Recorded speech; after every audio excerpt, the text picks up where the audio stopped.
Edmonton Sports Talk. My God, I loved it. My name's Jay Milne.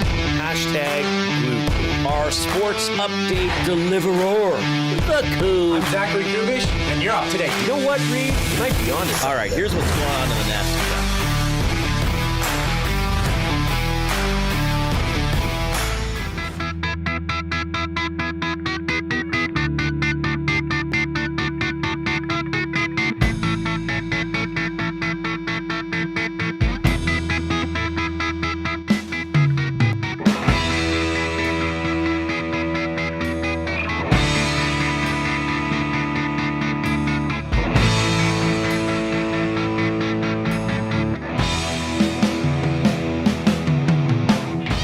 Big game for tonight at Rogers Place. Your Edmonton Oilers hosting the Vegas Golden Knights.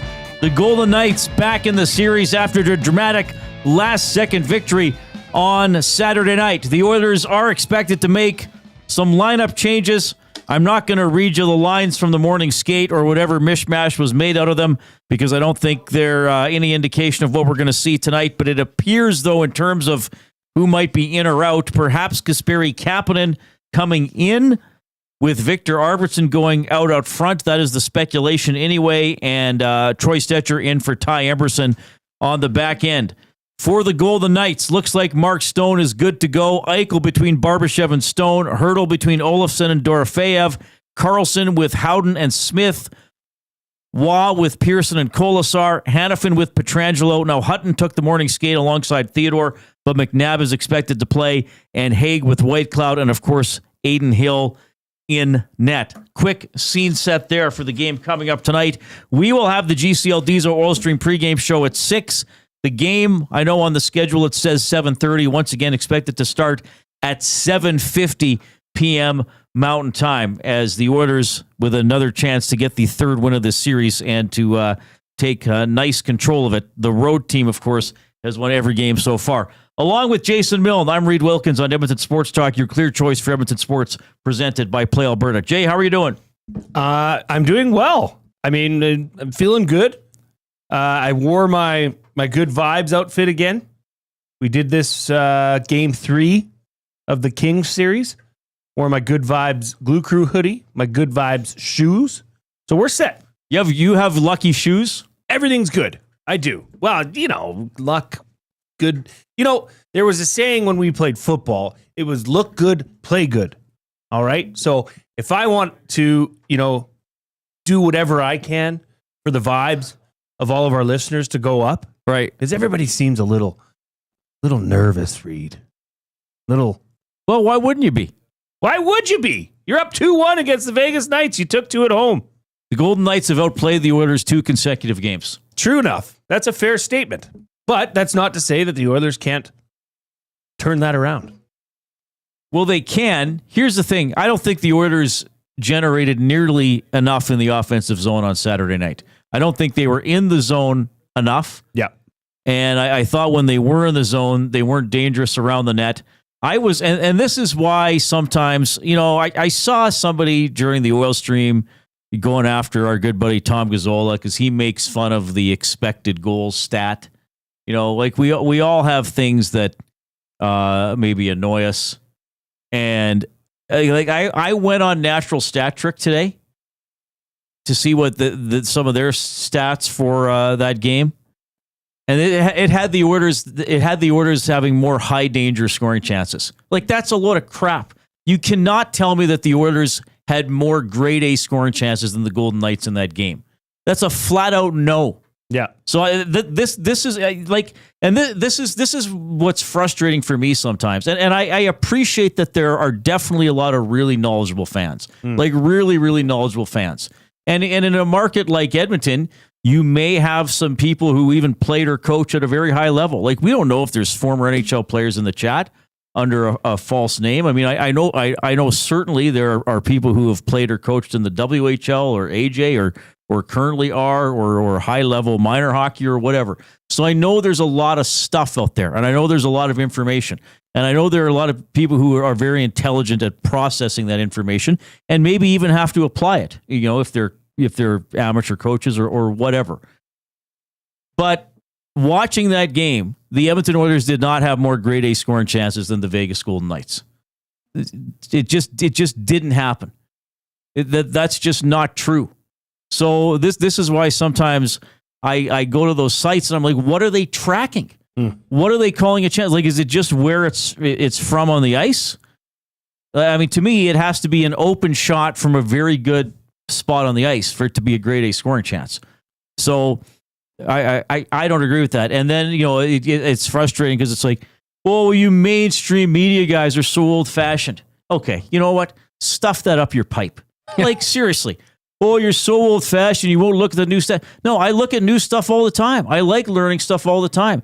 And I've learned a lot about the advanced stats, and I incorporate some of them into how I talk about the game and how I analyze the game. But I don't look at everything and say, oh, this is new. I'm just going to believe it no matter what. I'm just going to believe it because it's on a website. Come on. The Oilers didn't have more grade A scoring chances in the last game. Which ultimately decided the game, or, was the tail of that game. They were outplayed. And like you said, in game 2 as well, the Oilers managed to win that game. Which is fine. But here's the thing. They were 0.4 seconds away from taking that game to overtime. A game in which they really, you and I were texting through that game. And you're like, just don't see it tonight. Just,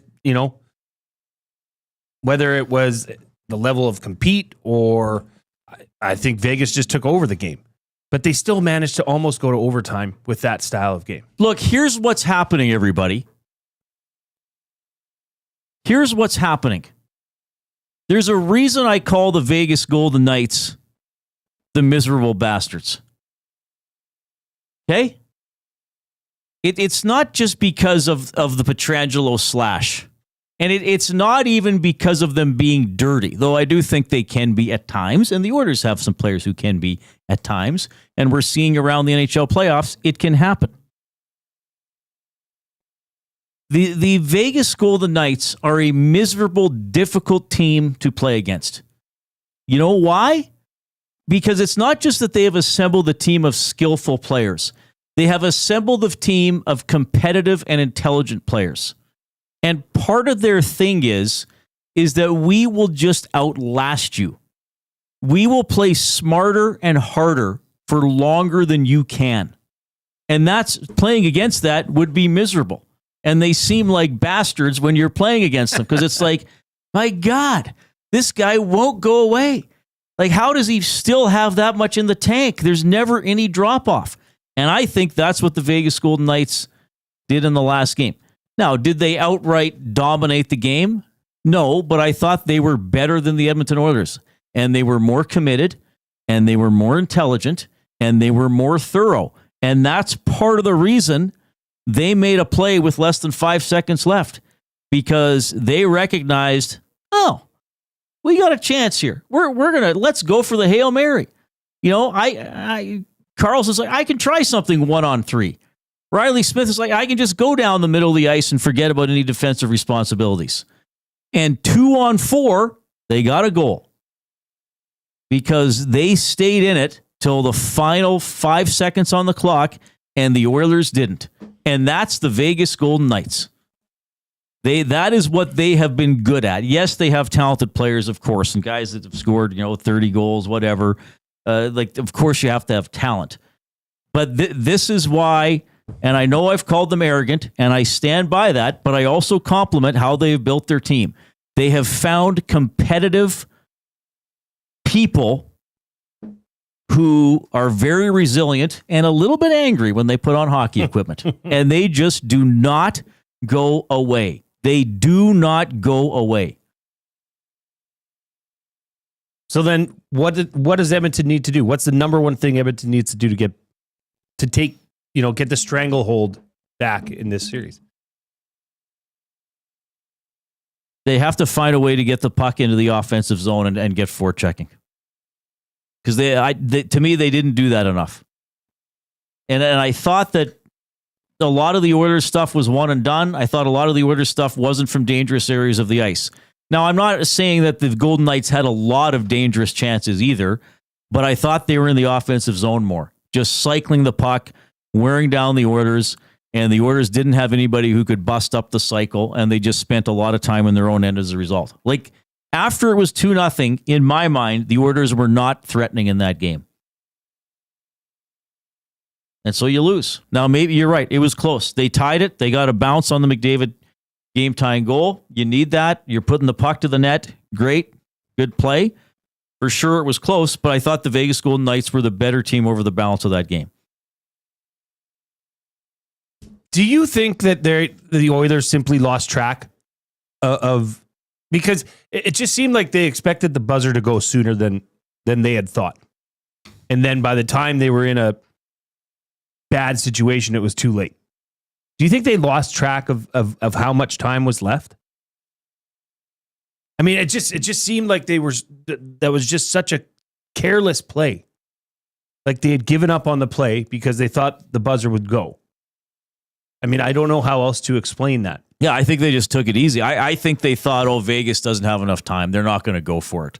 We can just let Karlsson go behind the net and there's nothing to worry about. Well, and like Dusty said earlier on the Lock Shop, you could damn near tackle Karlsson as he's going, chips the puck in and goes. But instead, the Kulak let him go right by. It just, I don't know. That was such a strange play. But, well, they blew it. You got to cover it better. Mm-hmm. They blew it. So hopefully, lesson learned. I mean, tough for Leon that he got the last touch that the puck went in off him, but I think there were a multitude of errors on that play. Anyway, hopefully the Oilers learn from it. I think Vegas has really bounced back from being outplayed fairly thoroughly in the first game of the season. Now, I should say, game-to-game momentum often doesn't exist. It's a whole new game tonight. And we've seen that even when we get into the final, even when you get to the Stanley Cup final, where it's the two best teams left, one team can dominate another. One team can come out and take. I mean, the Oilers won a game 8-1 in the Stanley Cup final. I mean, they got 5 goals in the first 25. So, I mean, it can happen. So, by no means am I saying, the Oilers are cooked, but I'm saying Vegas really, really recovered from game 1. Now it's time for the Oilers to do that around. We'll see if these lineup changes are going to help. We're going to talk about why they might potentially be putting Kapanen in.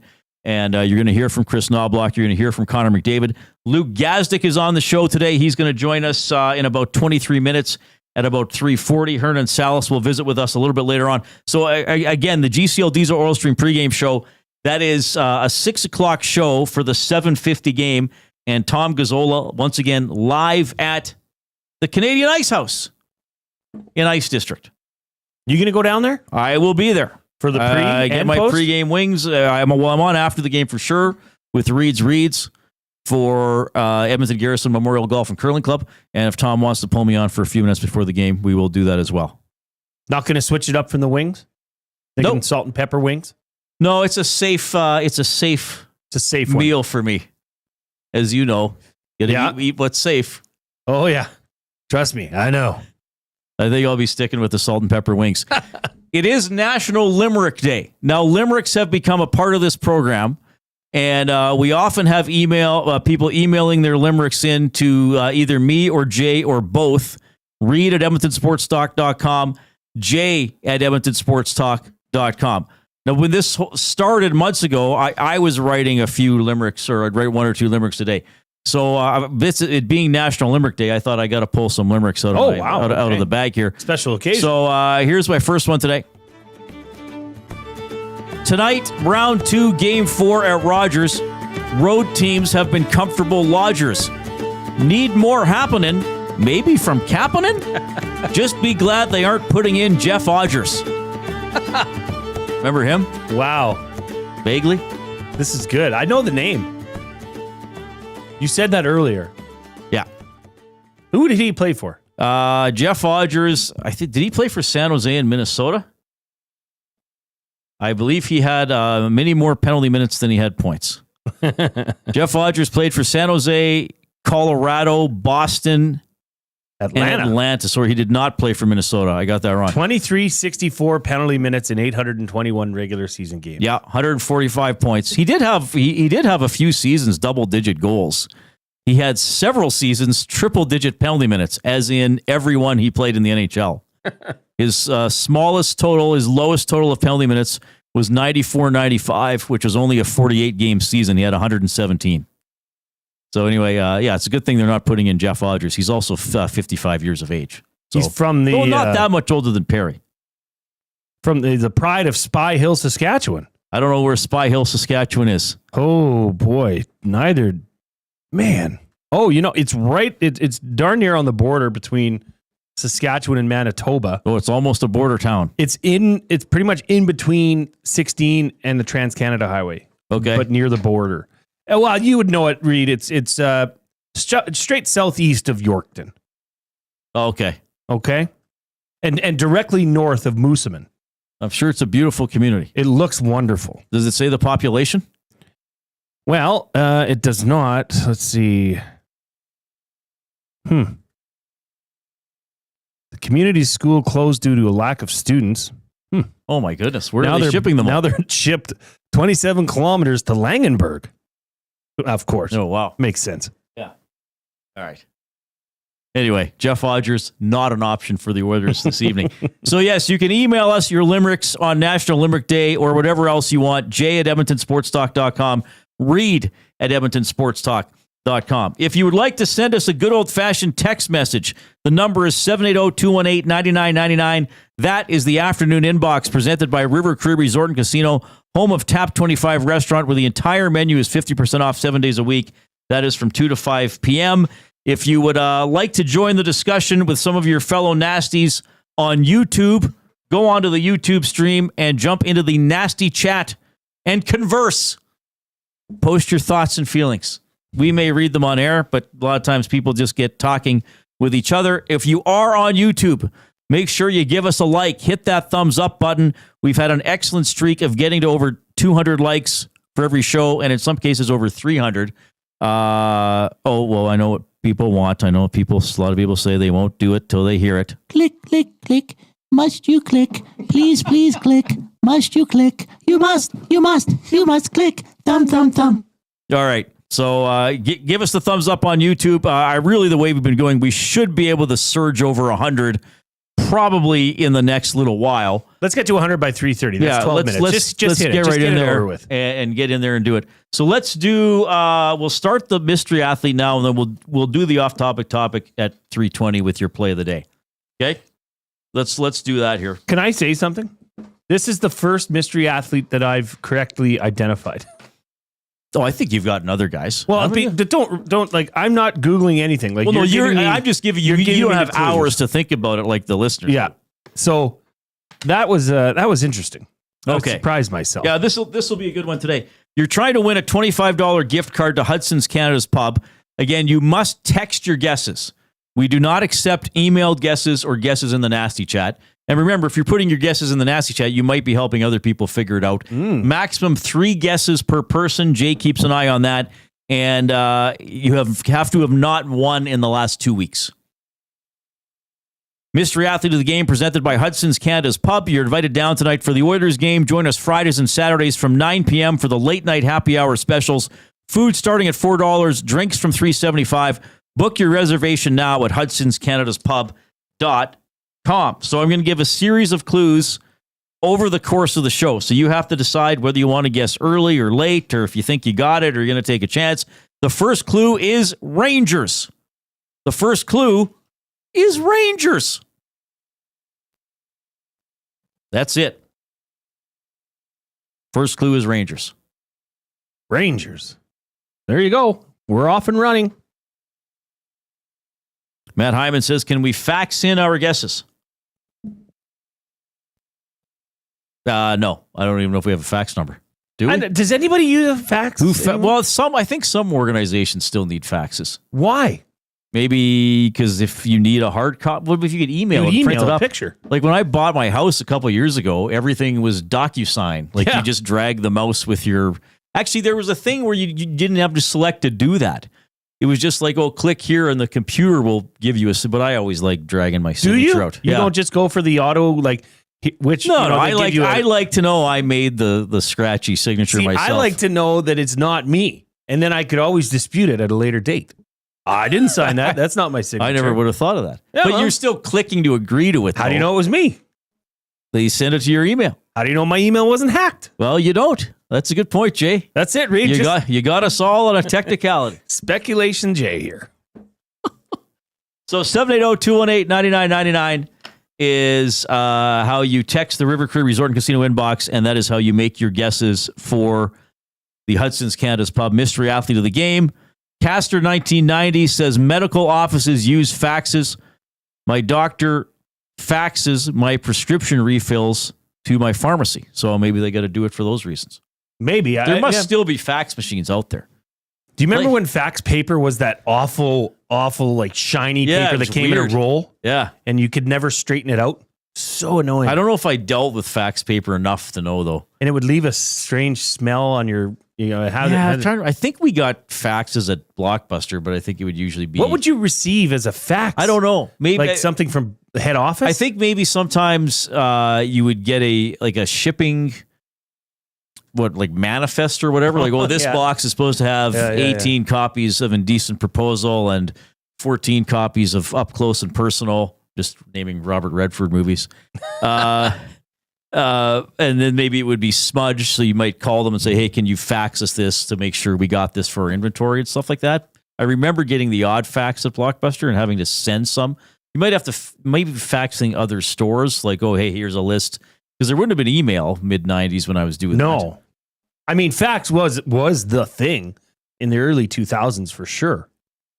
Late 90s, early 2000s. Jen Cool says, I work in insurance and people still send faxes in my field. That's funny. They're faxing things to your field.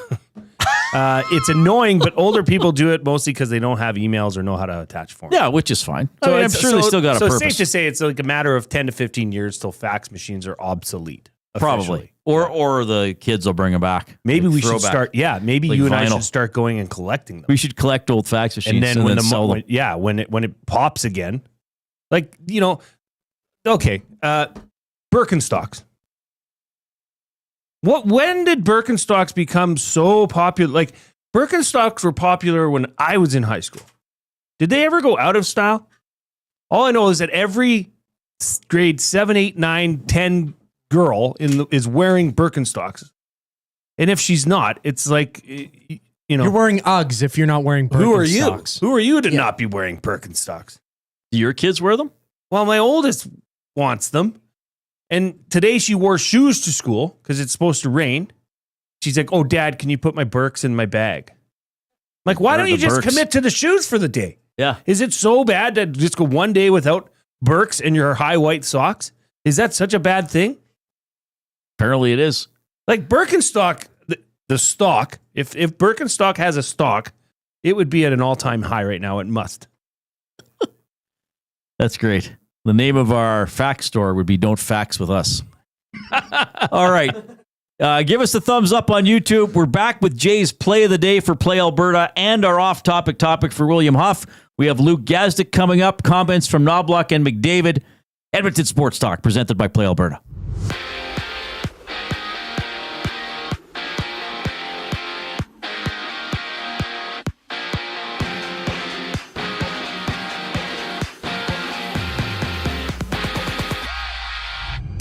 According to EST's very own Tom Gazzola, Edmonton's Calvin Pickard is out for the remainder of the second round, which means Stuart Skinner takes a crease for a second straight game tonight. The Oilers up 2-1 in their series against the Vegas Golden Knights. Tom Gazzola, Hernan Salas, they preview the action during the GCL Diesel Oil Stream pregame show as they go live from the Canadian Ice House at 6 right here on EST. And after beating the Capitals 4-0 on Saturday, Carolina faces Washington in Game 4. The Hurricanes looking to go up 3-1 in the series. And the NBA has two games. Boston and New York open the night at 5:30 for Game 4. The Knicks in control 2-1 in the series. After that, the Warriors battle the T-Wolves. Golden State down 2-1. And the draft lotteries tonight, Utah, Washington, and Charlotte share the best odds to win the first overall pick, holding a 14% chance to get number one. That starts at 5. And with the Jays out of action today, the MLB has a boatload of games, seeing Boston visit Detroit and the Angels challenge the Padres. This sports update is brought to you by Advantage Sports Medicine and Physiotherapy. Connor McDavid's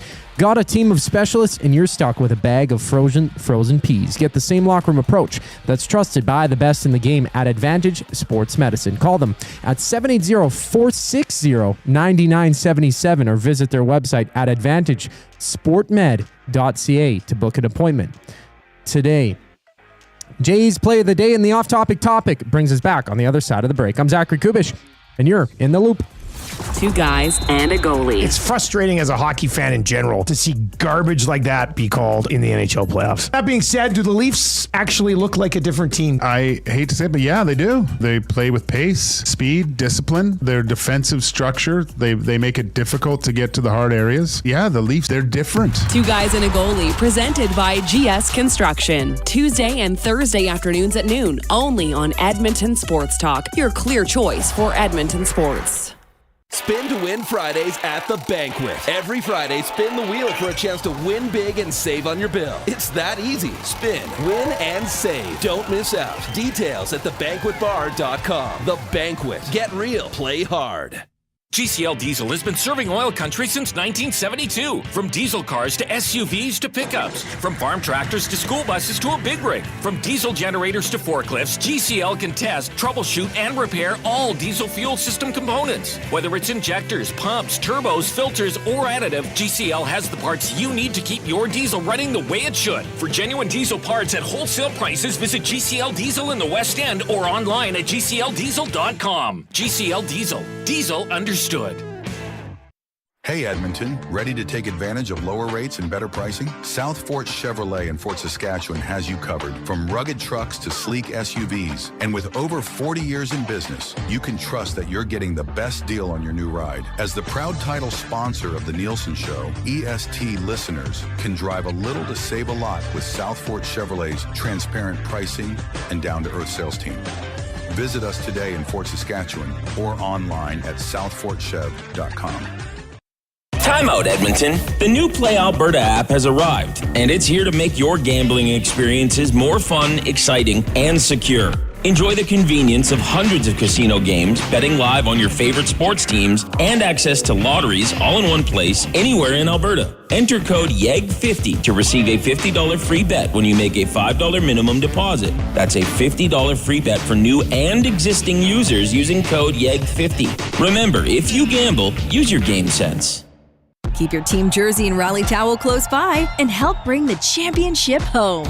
For all your other treasures, store them with Sentinel Storage. Store Canadian. Try 4 weeks free at sentinelstorage.ca. Proud partner of the Edmonton Oilers. Must you click? Click.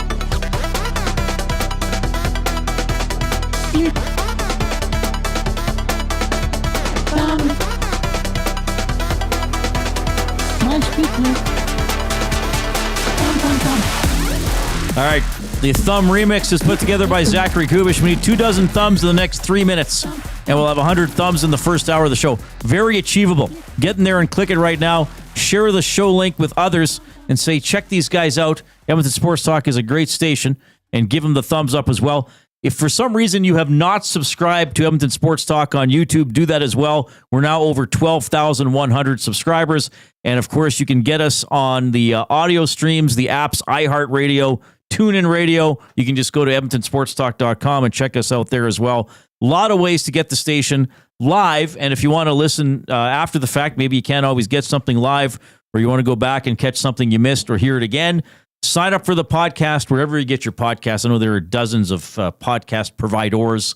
So you just subscribe to each individual show. Nielsen Show, Reid Wilkins Show, EST Afternoons with Hernan and Gager, The Lock Shop. What else do we got? We got The Hangout. We got Two Guys and a Goalie. We got the Oil Stream. We got a lot of incredible stuff, and we are all over the Edmonton Oilers playoff run here with the big Game 4 tonight against the Vegas Golden Knights. Hill versus Skinner is your goaltending matchup. As you've been hearing it reported there in our sports updates with Zach, Tom Gazzola, our Oil Stream host, reporting that Calvin Pickard will not be available in the second round, which will end either Wednesday, Friday, or Sunday, depending on how the rest of the series goes. A week from now, we'll know, Jay. You know, we weren't here on Saturday when Game 3 happened. We didn't broadcast that day because it's a Saturday. So technically, if I'm not mistaking this, the choir singing "Go Oilers Go" is undefeated, right? Because we didn't get that till round 2. Like in terms of being on a game day? Yeah. I guess, yeah.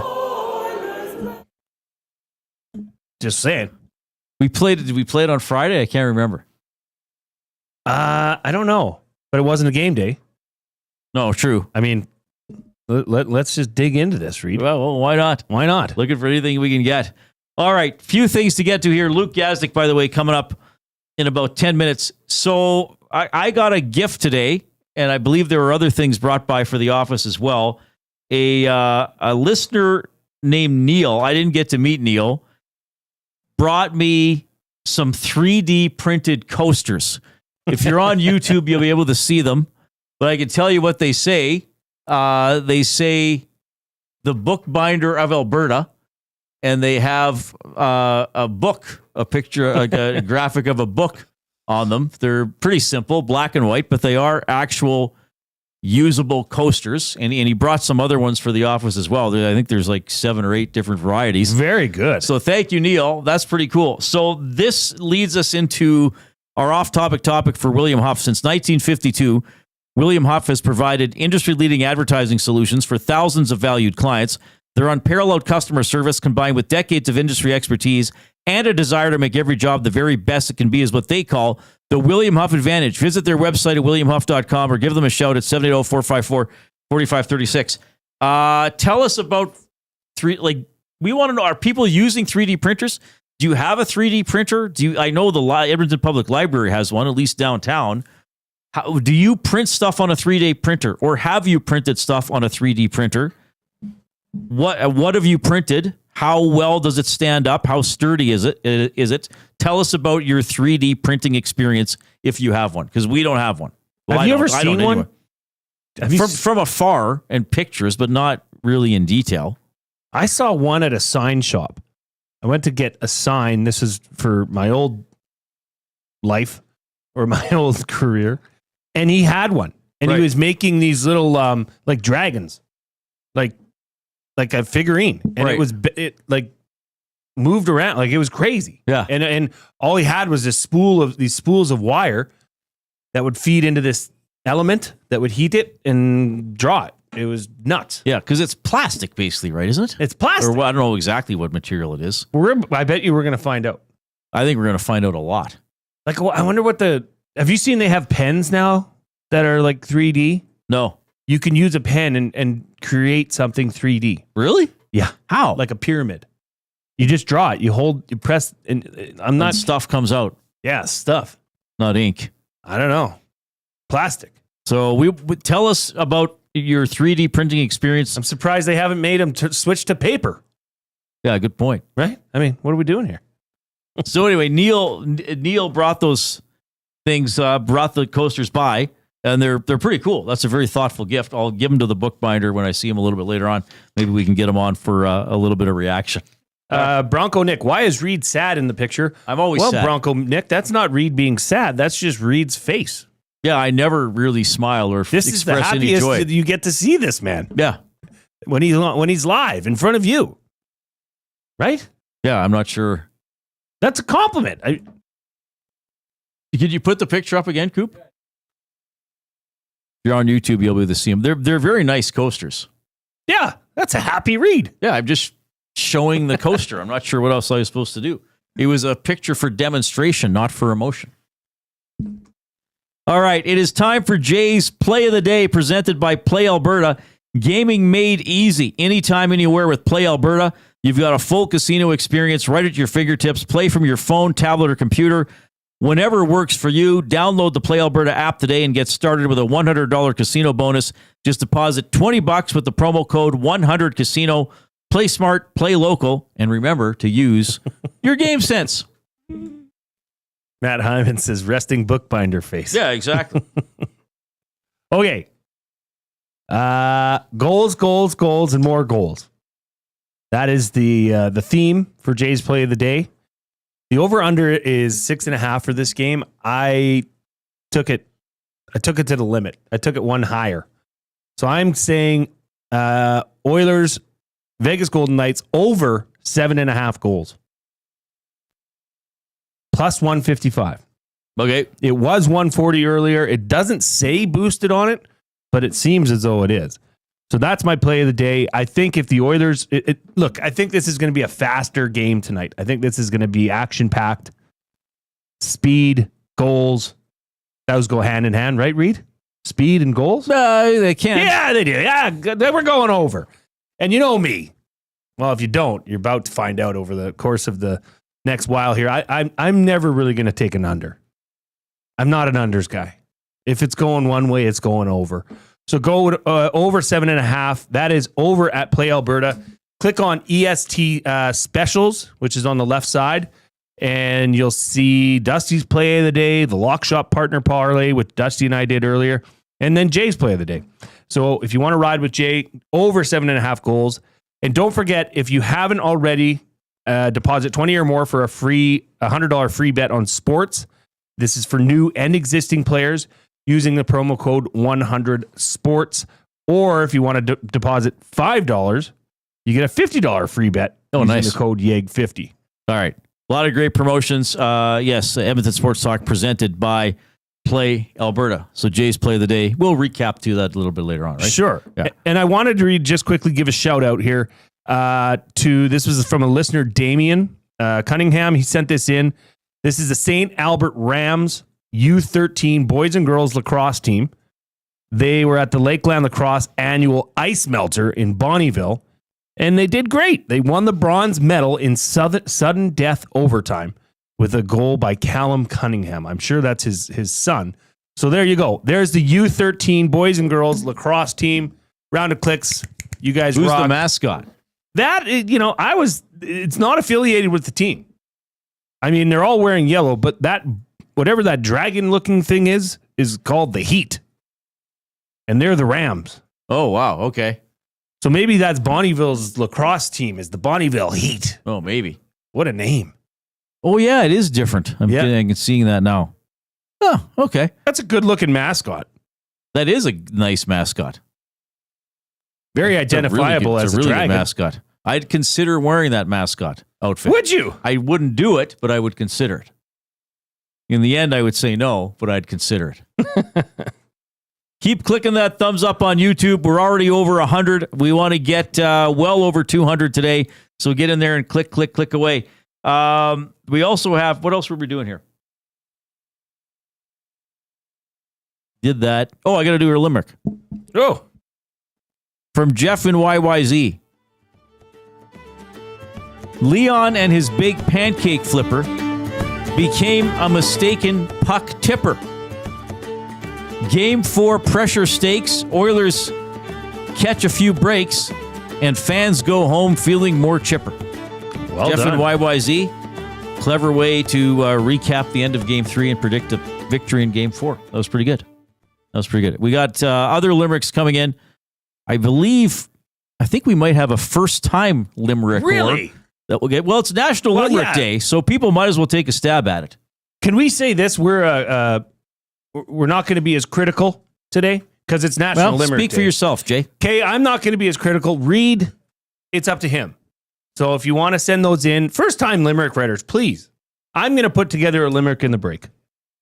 There you go. I have a couple other ones, too, that we'll do later on. Okay, comments from Knoblauch and McDavid coming up. Luke Gazdic next. What do the Oilers need to do better tonight? He'll tell you.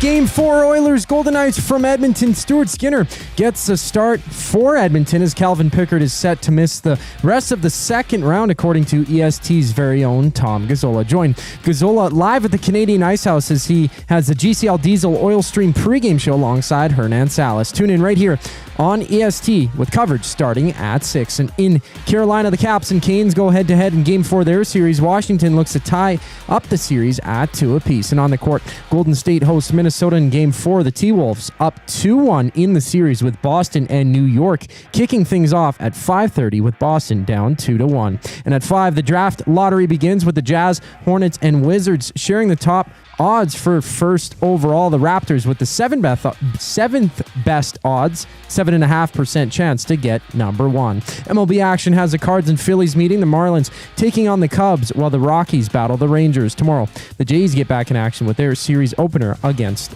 the Rays. This sports update is brought to you by Clover Bar Feeds. Clover Bar Feeds has all the animal feed you'll need. Get top-notch service and selection from their family-owned business. Visit Clover Bar Feeds at 200 Portage Close in Sherwood Park or call them at 780-467-5014. Former Oiler Luke Gazdic checks in with Reid and Jay on the other side of the break. I'm Zachary Kubish, and you're up to date. Get your fix every single game with the GCL Diesel Oil Stream pregame and postgame shows with Tom Gazzola and Hernan Salas. Whether it's breaking down the starting lineup, predicting key matchups, or diving deep into the game's biggest moments, Tom and Hernan are here to give you the best insight and analysis in the city. After the final horn, get the breakdown of every key moment, performance, and player reactions. It's your one-stop shop for all things game day. Catch the GCL Diesel Oil Stream pregame and postgame shows with Tom Gazzola and Hernan Salas, only on Edmonton Sports Talk, your clear choice for Edmonton sports. Gallo LLP is an Alberta-based accounting firm with expert chartered professional accountants in both our Edmonton and Sherwood Park accounting firms. Our experienced and innovative accountants provide financial advice that saves our clients money. Simply put, we help our clients protect their assets and grow their businesses. At Gallo LLP, they go beyond the numbers to ensure the continued success of your business. Reach out to Preet or John to discuss how they can help your business grow. Visit gallollp.ca today and see how they can help you take your business to the next level. Do you have pets? Horses? Chickens? Did the place you used to get your feed recently close down? Have no fear. Clover Bar Feeds is here. Whether it's dogs, cats, horses, or chickens, Clover Bar Feeds has you covered. Offering a large variety of food and feed, you can trust the experts at Clover Bar Feeds. They've been family owned and operated for over 60 years. This means you can expect nothing less than top-notch service and selection. Come visit them at 200 Portage Close in Sherwood Park or visit them online at cloverbarfeeds.com. Looking for quality building materials and friendly advice? Visit us at Windsor Plywood Leduc, family owned and locally run since 1993. From interior materials for doors, flooring, baseboards, and all the finishing touches to all you need for your outdoor projects like cedar lumber for decks and fences, plus all the plywood you'd need. Our full-time on-staff carpenter can help with anything odd-sized or custom, and from domestic hardwoods to exotic selections, we've got you covered. And if we don't have it, we'll track it down for you. Windsor Plywood Leduc, we're the experts you need to know.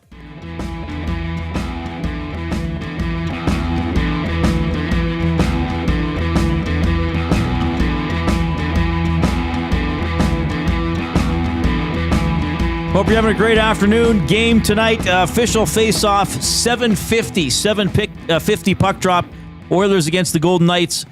Our stream will continue at the conclusion of this show at 6 o'clock. We'll go into the GCL Diesel Oil Stream pregame show with Tom Gazzola, Hernan Salas, Matt Cassian. Tom will be live at the Canadian Ice House in Ice District. At the moment, Jason Milne and I are in the Banquet studio. Craving a late night snack? Check out the Banquet's new late night happy hour menu. Sunday to Thursday, 9 p.m. until close. Enjoy favorites like sweet and spicy lettuce wraps or the Banquet burger at happy hour prices. The Banquet. Get real. Play hard. The Banquet studio here on Edmonton Sports Talk. All right. Luke Gazdic is ready to rock and roll. Former Edmonton Oiler, now with Sportsnet. Luke, how's it going, buddy? Good, fellas. How you doing? I was listening in a little earlier. Reid, you were going off there a little bit. I haven't seen you that upset like that in a while. So are you What was I going off about? Because I did not feel upset at all. Mostly on the analytics crowd, which I would love to dig into if you're willing and able. Yeah, go now. Go ahead. You can go off. So listen, I'm not going off, but you want to look at last game and try to figure out A, how to create more offense, B, how to execute that offense and more shots on net. Okay. So what I do after a game is I'll look at the analytics. Okay. And when I played, I was an analytics nightmare. Like Corsi down, you name it. Like I was not great in that regard. I will say that in my second career here, analytics have helped me analyze games from a different perspective than me watching it from an eye test, but I do not solely use analytics as the be all end all in how I look at how a team played. Case and specifically example one is expected goals. I hate expected goals. Don't tell me that the score should have been 4-3. I don't want to hear that. Okay. So I will watch the game. I will read the analytics. I will give me the hard data and I will make that decision up myself. I don't like people saying the expected was way more than it should be. But where I see the Oilers are having struggles is off the rush and getting to the middle of the ice. They cannot get to middle ice against this team. So we all know how long and rangy their defense core is. Can give them some flowers if we want. They're tall, great sticks. So getting to the net is not easy. But if you go through hard analytics, I don't use Natural Stat Trick. I love Sport Logic. I think the guys there do a great job. You talked about scoring chances. So Edmonton did not have any more grade A's. The grade A's were 8-6. Total chances were 18 for Vegas and 15 for Edmonton. That sounds a little more reasonable. Second thing I'll always do is go to attempts and see how much are they at least trying to shoot the puck if they only had 20 shots on net, which they did. Attempts were 48-45. Where I see they need to go up are two categories. Outside shots on net, they had 9, and screen shots on net, they had 4. Those both have to be double digits. When you get the puck at the point, no more D to D, looking for backdoor options. You need to get more pucks to the net with bodies driving there. Off the rush, did you know they did not have an odd man rush for? Odd man rushes were 5-0 against. Shots on net off the rush were 4-0. So that's two areas right there. They are not generating anything off the rush. And I just think they're not shooting the puck nearly enough and smart enough and just getting to the net. Just being harder in the offensive zone. You said something earlier, and I'm just talking here. I see so many parallels with the Florida-Toronto series that I'm watching up close and personal here with Edmonton and Vegas. Vegas and Florida are willing to literally and physically go to a place or places in the game that teams aren't comfortable in. They want to make you miserable. They want to make it extremely hard on you in every facet of the game, in every zone out there. They will outlast you physically and mentally. That's where they're mentally strong. Like Florida comes in here, loses both games in Toronto. You think the series is over. So just to say, we are here now where you guys might be if Edmonton loses the next game. So we are in Toronto here. We are now tied at 2. So they are full panic mode here. But I just think that a team like Vegas is so crafty and so experienced that they bring you to places where you're outside of your comfort zone. And they are great in the key moments of the game, like under a minute in the game. Like that was the perfect example of not giving up on a play. All right. So that's a lot for me. No, that's good. Well, that's good. And you use the word miserable that I use to describe Vegas, and it fits with Florida. And you said what I was like, they just outlast you. We will out physical. We will outthink you. We will out emotion you. We will out annoy you. To me, Vegas is a team that just can stand on the ice safe. Go ahead, push us to our limit. Nobody's done it yet. You want to try? Push us to our limit. Nobody's done it. I know. And you know what? I was just about to say the only difference between Vegas and Florida is what I see with Florida is they are legitimately trying to hurt people. It is. I've given them a lot of credit over the last little bit. They are legitimately like intent to injure with almost every play. I was going to say you don't really see that with Vegas, but then I thought about the slash from a couple of years back. So you can't really say that. Listen, that play at the end of the game too, it was very reminiscent for me of when they came back and tied the game in LA and then Phil Deneau scored the goal with about 45 left, where they got that tire and then you could just see them go into almost cruise control mode. Like it was like autopilot. It was like, okay, we've tied the game again. Let's get to OT kind of thing. Like, let's just get this thing to OT. That's truly what I saw. I haven't seen that team break down in a 5-man, 6-man plus the goalie situation like that in a long time. It was brutal from all aspects. Honestly, brutal to watch back and to analyze. Luke Gazdic joining us here on the Reid Wilkins Show. The Oilers power play, Luke. It's 1 for 7 this series. It seems like Vegas is actively keeping everything to the perimeter. What, in your opinion, do the Oilers need to change up in order to get this power play going? I think, well, it leads with my even strength is more shots from Bush from the outside and more of Connor walking off the wall, coming downhill. You know, he had a beautiful one against St. Louis, I'm going to say, right before the end of the season, about 3 weeks left on the power play, where he walked off the wall, came downhill. They're used to him kicking it out to the backside, and he put it top right on Binnington, like just wired a wrist shot, top right. I would love to see more of that. I would love to see guys being more assertive. I think it can necessarily be a good thing, but guys are just, they're so unselfish. Like Connor's so unselfish that he always wants to make like the last play he can make, you know? And I wish those guys were a little more selfish, especially on the power play. There's two things in my mind you firmly have to do when you're up a man, and that's outwork the other four. And that's just be a little selfish sometimes because you're going to get looks. I wanted to go over to the Winnipeg-Dallas series in something I've never seen. Mason Marchment spouting off to the referee after what was, in his opinion, a missed call, slashes the referee in the shin on his way to the bench. Nothing from the referee, which shocked me. I would think not like a ref would love nothing more than to make a spectacle of that. Nothing from the referee. Nothing from the league. Is this not a terrible precedent to set by the NHL?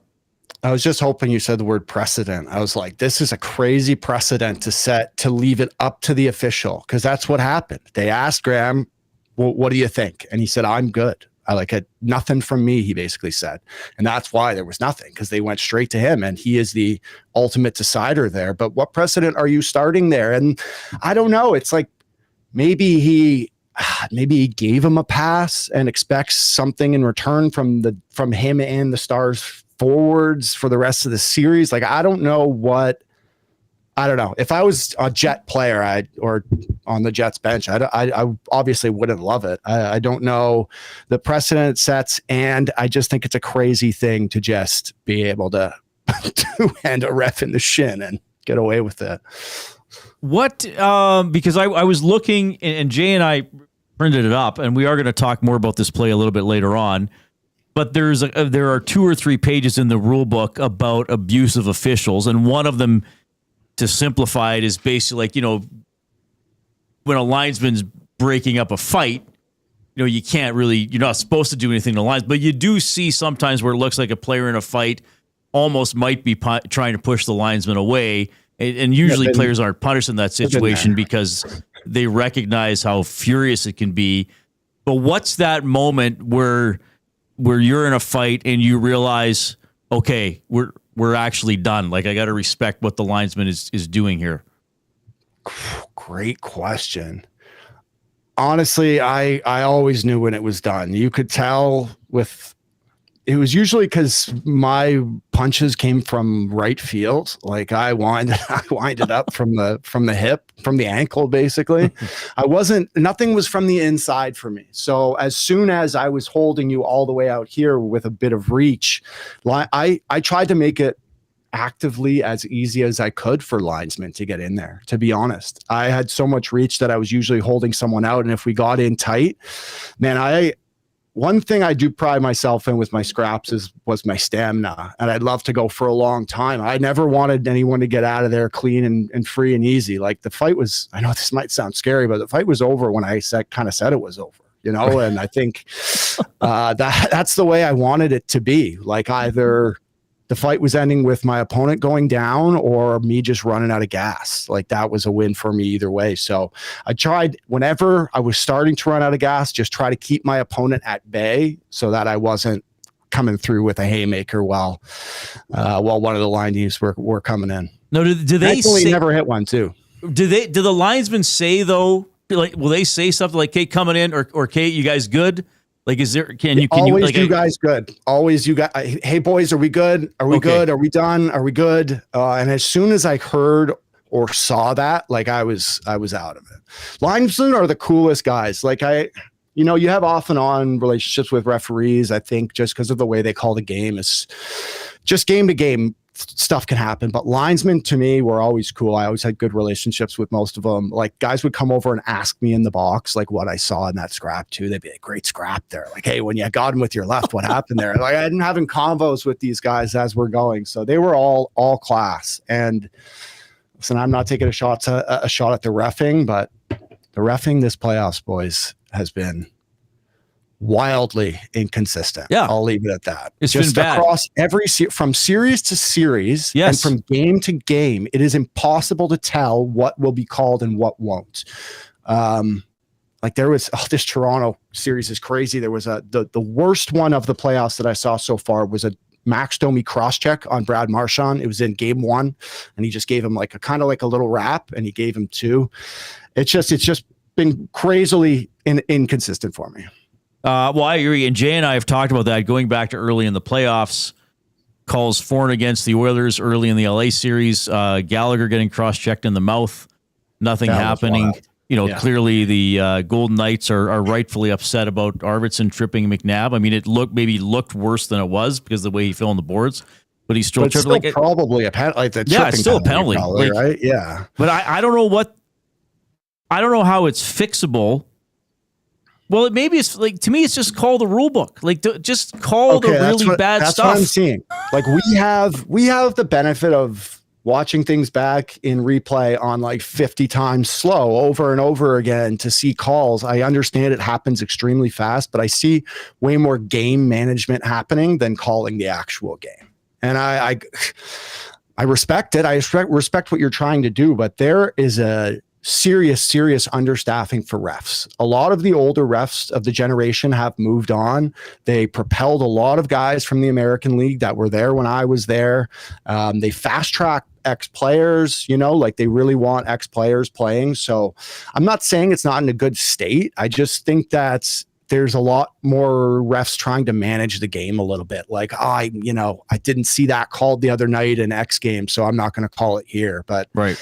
I wish they just called it by the book a little more. Well, I appreciate your love for the linesmen. I do wish some of them dropped the puck a little quicker, but maybe that's... Well, Leon's going to go nuts at some point. that guy, man, every time it's either a double hold or they're kicking him out. And one of these times the kid's just going to snap.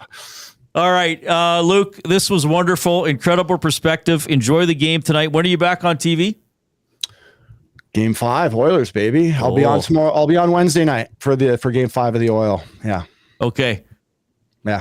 We'll probably be in touch this evening at some point. So thank you for your time. Sounds good, boys. Hey, you Luke, guys did you get your Glue Crew hoodie yet? No, I just saw you wearing it. I have not got it yet. Okay, so I don't know. Maddie, I think he mailed it out last week, so I didn't know if you'd have it by today. So Jay, let me know when you get it. If you would know when I get it. Don't worry, you're going to know. Okay, I'm on here. It's going to be right over here. So, all right, take care, guys. Okay, that is Luke Gazdic checking in. Great stuff from him. As always, good breakdown of, several things. I liked how he described the Panthers and the Golden Knights. We'll talk about that as we move through the afternoon as well. We better do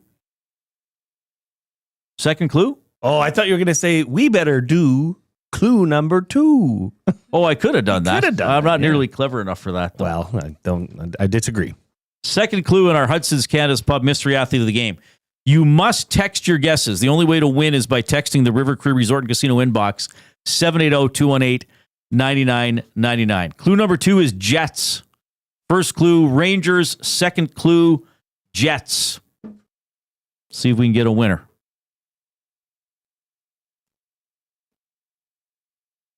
Trying to win a $25 gift card to Hudson's Canada's Pub. Also, go ahead, Reid. You must keep clicking the thumbs up on YouTube. We're over 100. Pretty good. Keep clicking away. Click, click, click. Must you click? Please, please click. Must you click? You must click. Thumb, thumb, thumb. We, let's face it, if everybody got in there and clicked right away, we'd be near a show record. Well, why don't we forget about getting to 200, but let's at least get to 200. So everybody get in there and smash that thumbs up button pronto. And let's see how high we can go. Big game tonight. Man, I love the playoffs. Fantastic. I love it. Yeah. I even love the things that are irritating and controversial. It's all part of it, right? It's all part of the fun. Well, like Jared says, it's such a waste of time talking about it, though. Every year the reffing sucks. It's not a waste of time, though. I love talking it's not about a waste it. Of time. Anytime I can talk about a ref performing poorly, I actually think it's worse this year than other years. I think this is a low. Yeah, and the overarching question is, does the NHL even care to do anything about it? I mean, Luke says they're struggling to get referees, right? Well, and that's another issue, right? And we should say these refs are human beings, and they did start reffing at some point in their lives, maybe as teenagers. And I do recognize that's not an easy time in your life to start refereeing. I mean, a lot of young people might start reffing with good intentions, or to make a little bit of extra money, or because they can't play or they want to help. And then they're 4 minutes into their first ever game, and they're being called words they've never heard by a parent, and they think, what? That this is part of this? I'm just trying to do my thing. So, at that level, I get it. There's attrition, right? That sometimes refs don't stay with it. So that is a story. Now, the other side of that is these are guys who are in the NHL, and we should have high expectations for them. They should have high expectations. They should. Right. I mean, do you think they go back after a game and be like, ooh? Like, I honestly think they don't. I think... But they should. And they should look at that and say... I think they look at video, and they do think that they talk about stuff. I think referees are very confident human beings, though. Yeah, and I've heard that. If you've made the NHL. Yeah, I've heard that. Which is important to be. I mean, you can't make a call and think, you got to call it, and you got to skate over to the penalty box, and you got to say, you're in the box, Milne. Shut up. Enough. Yeah, but you held them. Part of being a professional is going back and reviewing your work and saying, I need to get better. But that's accountability. But that's why I always say, if there's a ref that you think makes a lot of mistakes, write his name down and see how far he works into the playoffs. But it's a good point. I mean, now there's 2 refs in every game. There's 32 teams. I mean, there's often days during the season where 28, 30, and I think there's usually 1 or 2 a year where all 32 teams play. So that's 16 games. So you need 32 refs right there, right? You never used to need that many. So... Well, and the greatest showman of all refs is reffing tonight, Wes McCauley. Maybe we'll get some nice explanation over the mic. What was the one? Was he the one guy that just once said, you can't do that? Or something like that? Something. He's had a few good ones over the... Something in the junk or something? Or I can't remember. But he's the famous no goal, right? Right. And don't they always... Is he the one that started, that's a good goal? Yeah, no, it's a goal. It's either a goal or no goal. If it's a good goal, that's and stuff like that irritates me, but it's not even worth my breath. And like, nobody's there to see you, Wes. Well, that's a good point. Nobody. But here's another thing. So when they went on strike, in the 90s, and then they come back from the strike, and Bettman's like, yeah, your name's off the back of the jersey. But think how that's helped them. Like when that guy missed the... which was it, our series? I can't remember everything in round 1. What was the play? The guy that was right behind the net and didn't see the puck go in. Oh, Byfield with his hand on the puck. Yeah. The young guy. We had to look up, which ref was that? That's right. Right? Whereas before, his name, Van Hellemond or whoever is right on the Fraser, it's right on the back of the jersey. Maybe they should bring that back. They should. I think this has actually helped the refs that they're wearing numbers. McCauley sucks. McCauley. Right. Like, imagine that. Forget chanting the goalie's name. All right. We got the Oil understood. We'll get to some comments from Kris Knoblauch and Connor McDavid. We're late into the 4 o'clock break. Here it comes. The Lock Shop. I think Herb kind of cooked here in the offseason. Did he ever? Hey? Absolutely. Could you imagine this team winning like 10, 11 games or something Dusty, like that? Maddie and I broke down the schedule. The over 8.5 that's available at Play Alberta right now. Yeah. We broke down the schedule. You're saying it's a lock, don't you? 10 or 11. Well, we are on the Lock Shop. It's a lock, It's baby. a lock. It's a lock. He's locking it. That's why we had it up for like 2 days at a bonus last week. The Lock Shop, weekday mornings at 11, only on Edmonton Sports Talk, your clear choice for Edmonton sports. Your home for great performances is the River Cree Resort and Casino. My mother used to let us not lock the doors. She's like, if you're locking the doors inside of the house, it means you're doing something you shouldn't be doing. Yeah, That's why we lock the doors. Host of the Bad Friends and Whiskey Ginger podcast, don't miss Andrew Santino, Freeze Peach, live at the River Cree May 22nd. Michael, what are you doing? We have locks on the outside of the house to keep criminals from coming inside. There's no criminals inside of this house. Yes, there are, Karen. Get your tickets at rivercreeresort.com. Excitement, bet on it. You've heard the name, but what does it mean? For over 66 years, William Huff Advertising has supplied signage from screen printing to digital to LED with design, production, and install in-house. It's a one-stop shop for all your signage needs. Edmonton owned and operated, William Huff has been trusted by the biggest companies and teams in the City of Champions and many others across the country to do the job. If you're looking for a way to get the word out about your company or event, they are the answer. Go to www.williamhuff.com. Their results speak for themselves. Play more tables and games. Play more tables and games. Make the most of your bad game. Oh, you want to, you need to, you know just what you've got to do. It's time to add some fun to your life. Make the most of your bad game. Play more tables and games. PlayMoreGames.ca.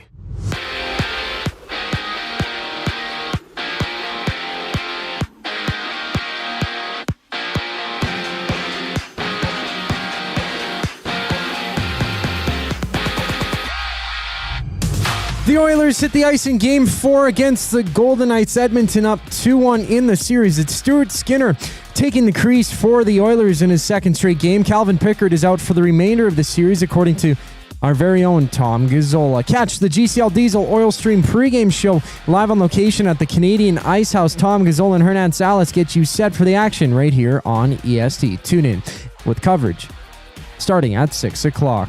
And the only other game on tap, Caps and Hurricanes drop the puck in Game 4. Carolina leading that one 2-1. In basketball, the Knicks and Celtics go toe-to-toe for Game 4. Boston trailing 2-1 before Minnesota hits the court in Golden State. The T-Wolves looking to take a 3-1 series lead. In the draft lotteries tonight, the Raptors have the 7th best odds at winning first overall, while Utah, Washington, and Charlotte have a 14% chance, the best odds, to win the first pick. Elsewhere, the MLB has tons of action. The Brewers and Guardians are warming up before the Red Sox and Tigers have a date. I'm Zachary Kubish. That was your sports update. The second hour of the Reid Wilkins Show starts right now.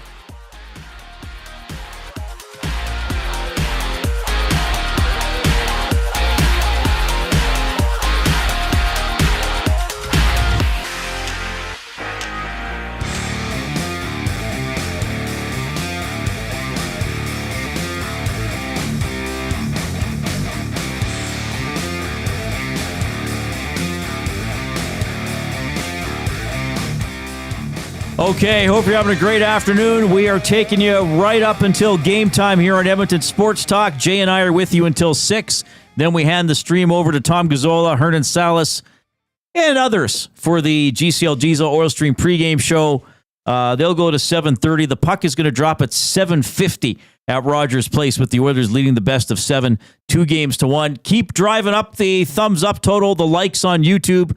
We are within striking distance of getting to 200 quite soon, but don't delay. Look, I love all of you. I know you're listening at work or watching at work or whatever. I don't know what you're waiting for. Well, maybe you're a new person and you're not sure you want to thumbs up the show. If you're a returning customer, I'm not sure what you're waiting for. You know what a thing is too, Reid? You can't hit the thumbs up unless you are like signed in. Oh, you have to have an account? Yeah. Oh, I didn't know that. So subscribe. If you don't have an account, it takes 2 minutes. You just need an email. Well, can't you just sign in with your Google account? Yeah. Sign in with your Google account. Google. Like my booble. As they say in Sylvan Lake. I don't know why I said Sylvan Lake for that. Sylvan Lake, eh? You a fan of Sylvan Lake?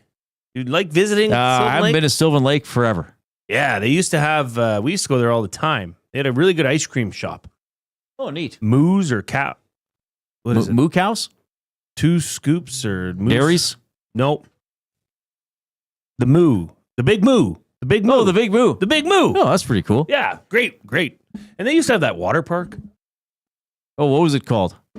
Gosh darn it. Oh, what was it called? Everybody, we never went, but other kids. I've been there. Oh, it was like, what was it, like Danger Valley or something like that? No.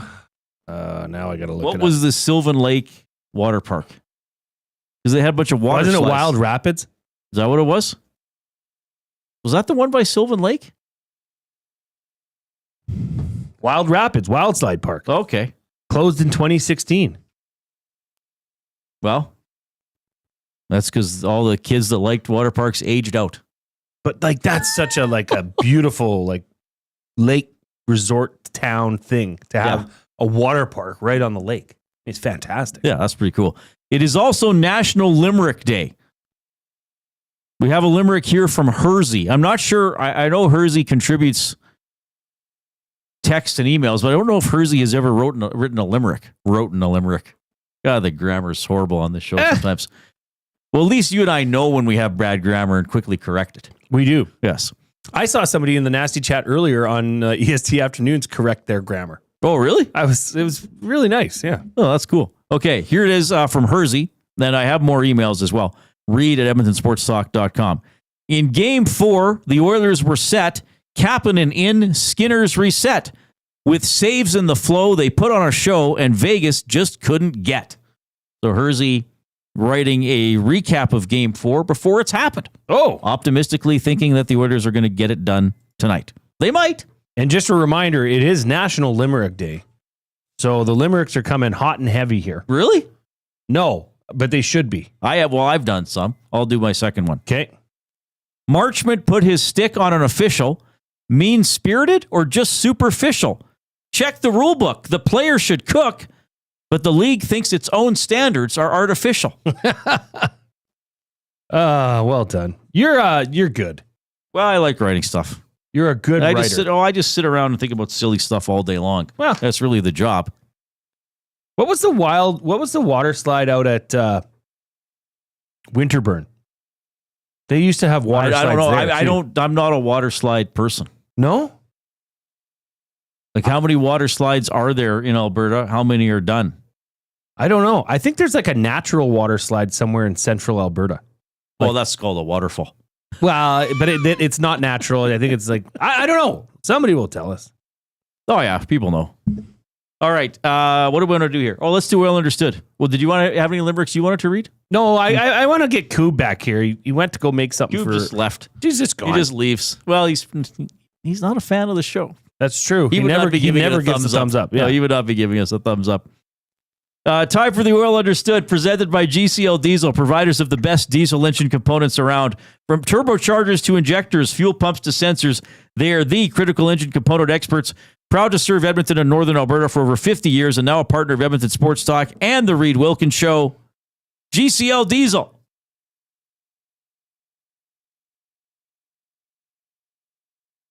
Oh, I paused at the wrong part. Diesel understood. I paused too early. GCL Diesel. Switching it up a little bit. Switch to GCL. Yeah. Whatever. I can pause whatever I want. You should do GCL. Diesel understood. Diesel understood. Yeah. Man, maybe we just thought of something. I even have the pause written into my script now, but I paused at the wrong spot. How do you pause it? How do you identify a pause? Dot. I put pause in brackets. I put the word pause in brackets. Oh, wow. Okay. Yeah. Okay. It's like Ron Burgundy, just read the stage directions. This is how he would do it. GCL Diesel pause understood. Why is the pause there? Why is that part of the logo? I don't understand that. Okay. Hey, Coop, thanks for showing up. He's just like, whatever. Do we know? Have people? We talked about the hockey cards. Did you mention them earlier on or off? I don't know. They probably mentioned it on the Hangout. But Josh Glosson brought Coob a box of hockey cards, and like not a shoe box. No, a moving box. It looks medium moving box. A box that would hold a mini beer fridge. Yes, that size. And it's all full. And Coob gave him $5,000. Gave him $5,000. And in a paper bag. And I don't know how Coob's going to get that out of here. Well, I'm not helping him. Like, I guess I got to help him. Those are all the junk wax era. I got to go to gymnastics after the show. Oh, yeah, I'm not helping Coob after. Yeah, I got to watch the first period from to get to the rink. From Wild Rose Gymnastics, Reid. Where is that? It's outside. Actually, not far from your old stomping grounds.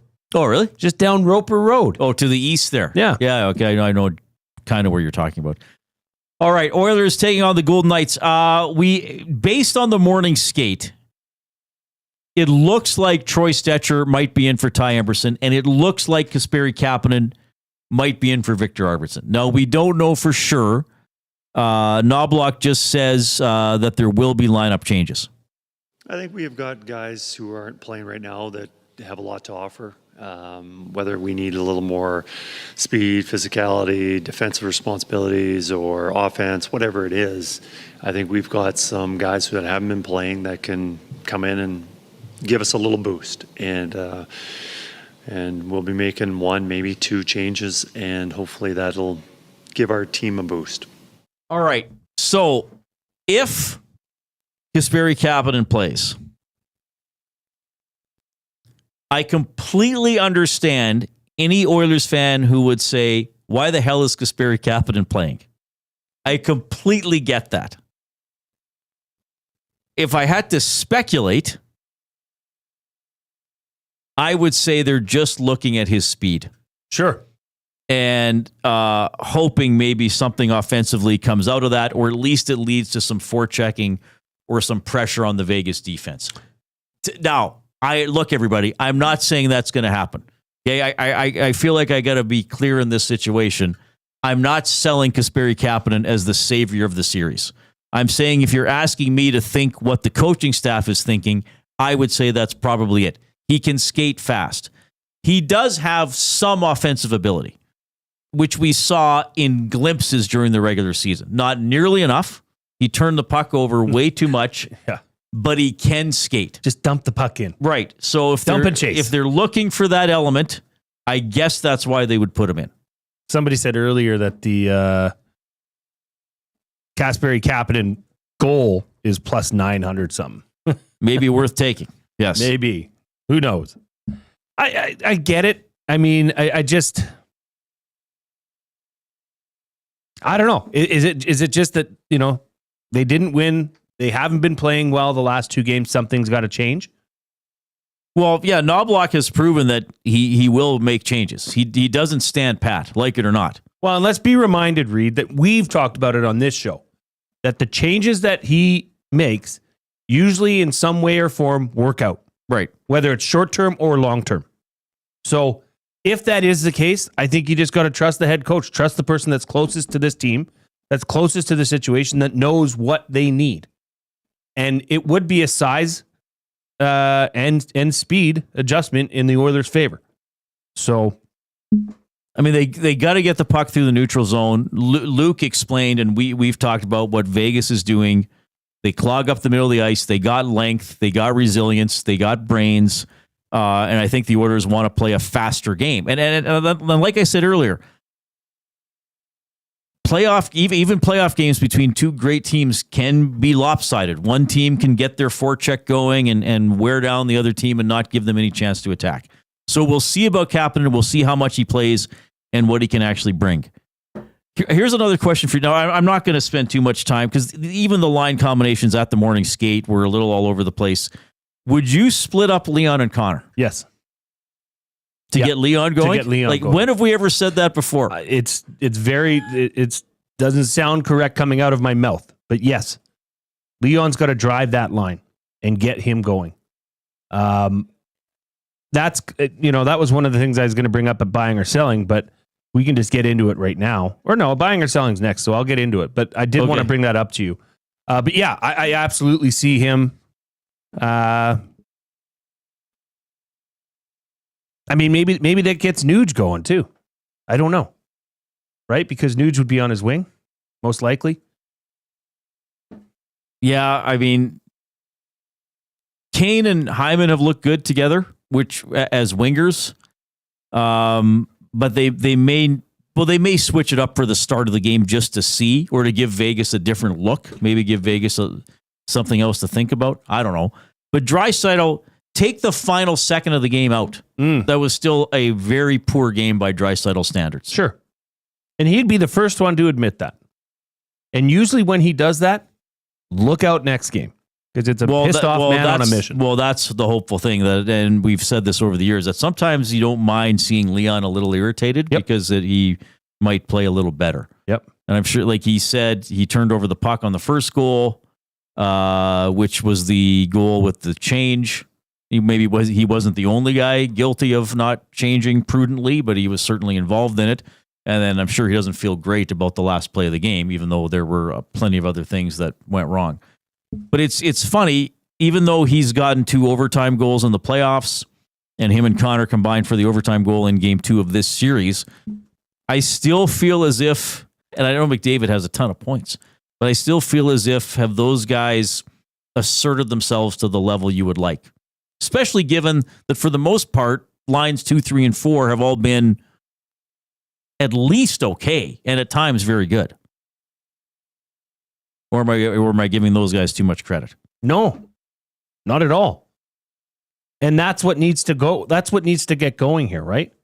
When the Oilers were in games 1 and certainly in game 1 and at the end of the LA series, those 4 lines were buzzing, right? I mean, there was a time when that 4th line was their best line. Right. And that has just kind of eroded away. So I don't know what it takes. I mean, maybe moving Kasperi Kapanen back into it is going to re-energize that. I don't know. But if they want to win and get the stranglehold here and take this game tonight, all 4 lines got to go. All right, more comments from Knoblauch and a bit from McDavid coming up as well. Of course, Edmonton Sports Talk now presented by Play Alberta. Experience all the excitement of the casino in the palm of your hand. Download the Play Alberta app today and deposit $20 using the EST exclusive promo code 100casino for a $100 casino bonus. Here comes the Coop.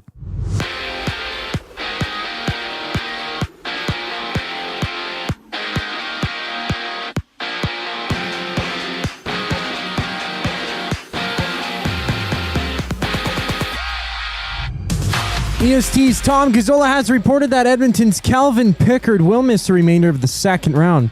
He's set to miss his 2nd straight game tonight as Stuart Skinner gets a call for the Oilers as Edmonton leads 2-1 in their series against Vegas. Catch the GCL Diesel Oil Stream pregame show. Tom Gazzola and Hernan Salas get you set for the action as they go live from the Canadian Ice House.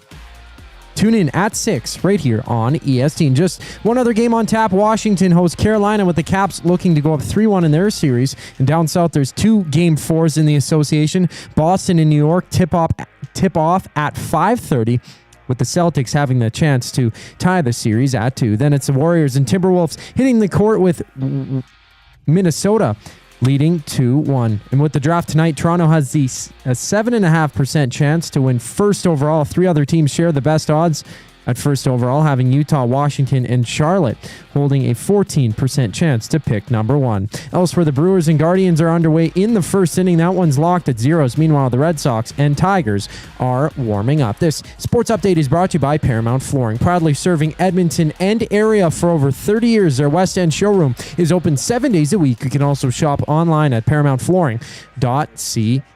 Buying or selling brings us back on the other side of the break. I'm Zachary Kubish, and you're up to date. Got some gently used furniture or home goods that need a new home? Find Edmonton is here to help. Every month we furnish over 100 homes to those transitioning out of homelessness, and we need your gently used furniture and home goods. Drop off at 5120 122nd Street or call for free local pickup. Just visit findedmonton.com to learn how your donations can help create a home for someone in need. Plus shop our thrift store, in-store or online, with proceeds benefit those moving out of homelessness through housing supports. Visit us at findedmonton.com. Find Edmonton, supporting our community one home at a time. Craving a late night snack? Hit the Banquet for our new late night happy hour. Sunday to Thursday, 9 p.m. till close. Try favorites like sweet and spicy lettuce wraps or our Banquet burger and fries, all at happy hour prices. The Banquet. Get real. Play hard. Your home for great performances is the River Cree Resort and Casino. My mother used to let us not lock the doors. She's like, if you're locking the doors inside of the house, it means you're doing something you shouldn't be doing. Yeah, that's why we lock the doors. Host of the Bad Friends and Whiskey Ginger podcast, don't miss Andrew Santino, Freeze Peach, live at the River Cree May 22nd. Michael, what are you doing? We have locks on the outside of the house to keep criminals from coming inside. There's no criminals inside of this house. Yes, there are, Karen. Get your tickets at rivercreeresort.com. Excitement, bet on it. Since 1952, William Huff has been the heartbeat of Edmonton's advertising world. From humble beginnings to a citywide powerhouse, we've been the go-to for signage from print to design and installation. Partnering with Edmonton's top sports franchises and major events, we've helped shape the city's global reputation. Our secret? Unmatched customer service, decades of experience, and a passion for excellence we call the William Huff Advantage. Visit us online at williamhuff.com. Keep your team jersey and rally towel close by and help bring the championship home. For all your other treasures, store them with Sentinel Storage. Store Canadian. Try 4 weeks free at sentinelstorage.ca. Proud partner of the Edmonton Oilers.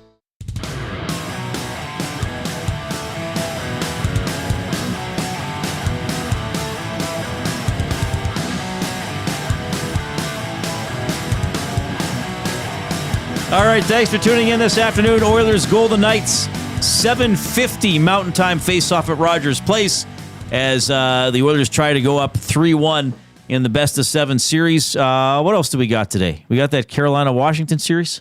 Yeah.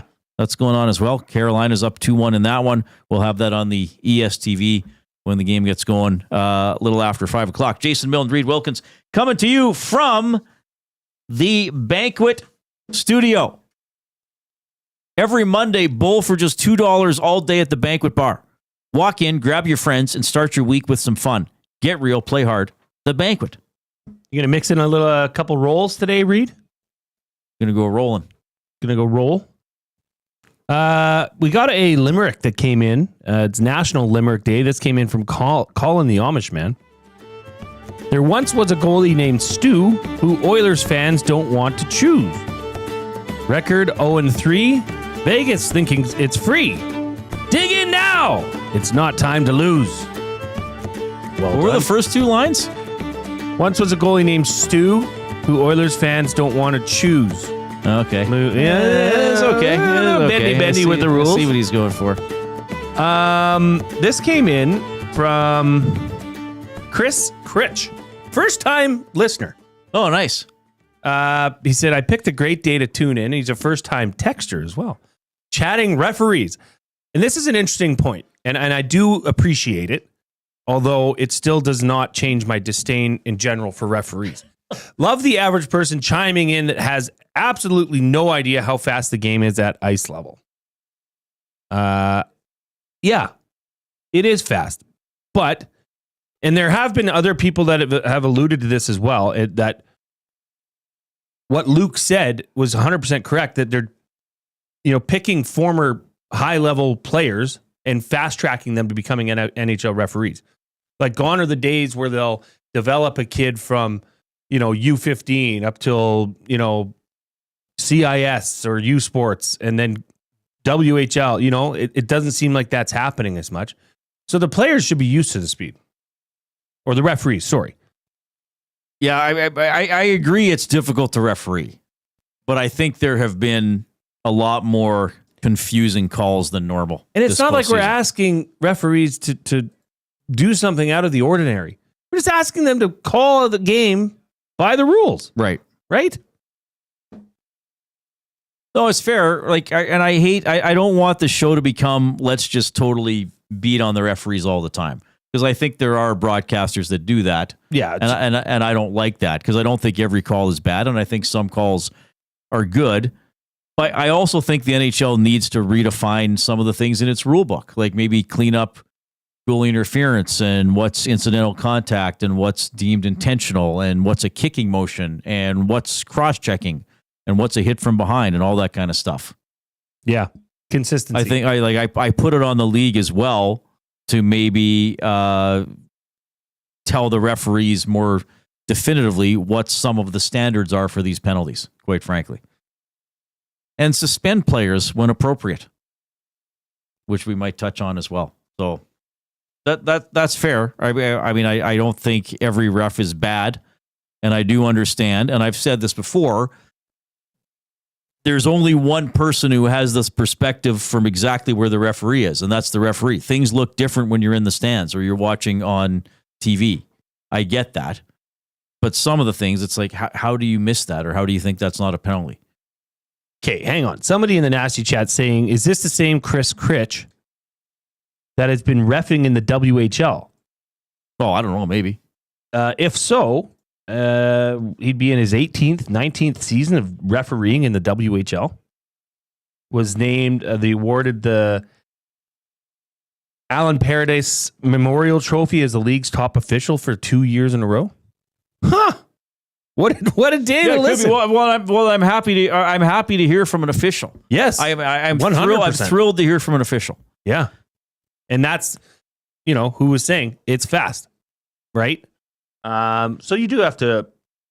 But my response to Chris would be is we're not picking apart, for the most part, 50-50 calls. And a lot of times when I say that shouldn't be a penalty, I'm also saying that shouldn't be a rule. Like a guy stick handling through the neutral zone and getting a little tap on his hands and bobbling the puck for a split second, that should not be a slashing penalty. But the league wants that called. Okay, so in that situation, I'm complaining about the rules as they are written as much as the enforcement of the rules. Sure. I think refs have been told, we got to call that little hit on, and that's also the GMs and the owners assign that. I think that's bad. What I would say to Chris is, okay, Chris, fine. The game is fast. The players are big. You have a difficult job. But a referee in the position for the Byfield thing should not miss that should have been a penalty shot. That should not be missed. Okay, that's what I'm saying. Okay? And to go back to one of the worst incidents we thought from the first round, the referee standing where he was and seeing Brendan Gallagher get cross-checked in the mouth and then bleed, that should not be missed. That's what I'm confused about. Okay? So I get it. The blatant thing. I get it. And I'm glad if that is actually who, and I might have even interviewed Chris a few years ago. I can't remember. I'm glad to hear from you. And I want to say we're not doing this to be like, let's just hate on the officials and make it seem like everything is wrong. But I do stand by my statement that I don't think the first and second rounds to this point have been officiated at a great level from what I would hope NHL officials are capable of. And I would say that I think some of the calls we're saying that are missed are not related to the speed of the game. I get it. You can't see everything all the time.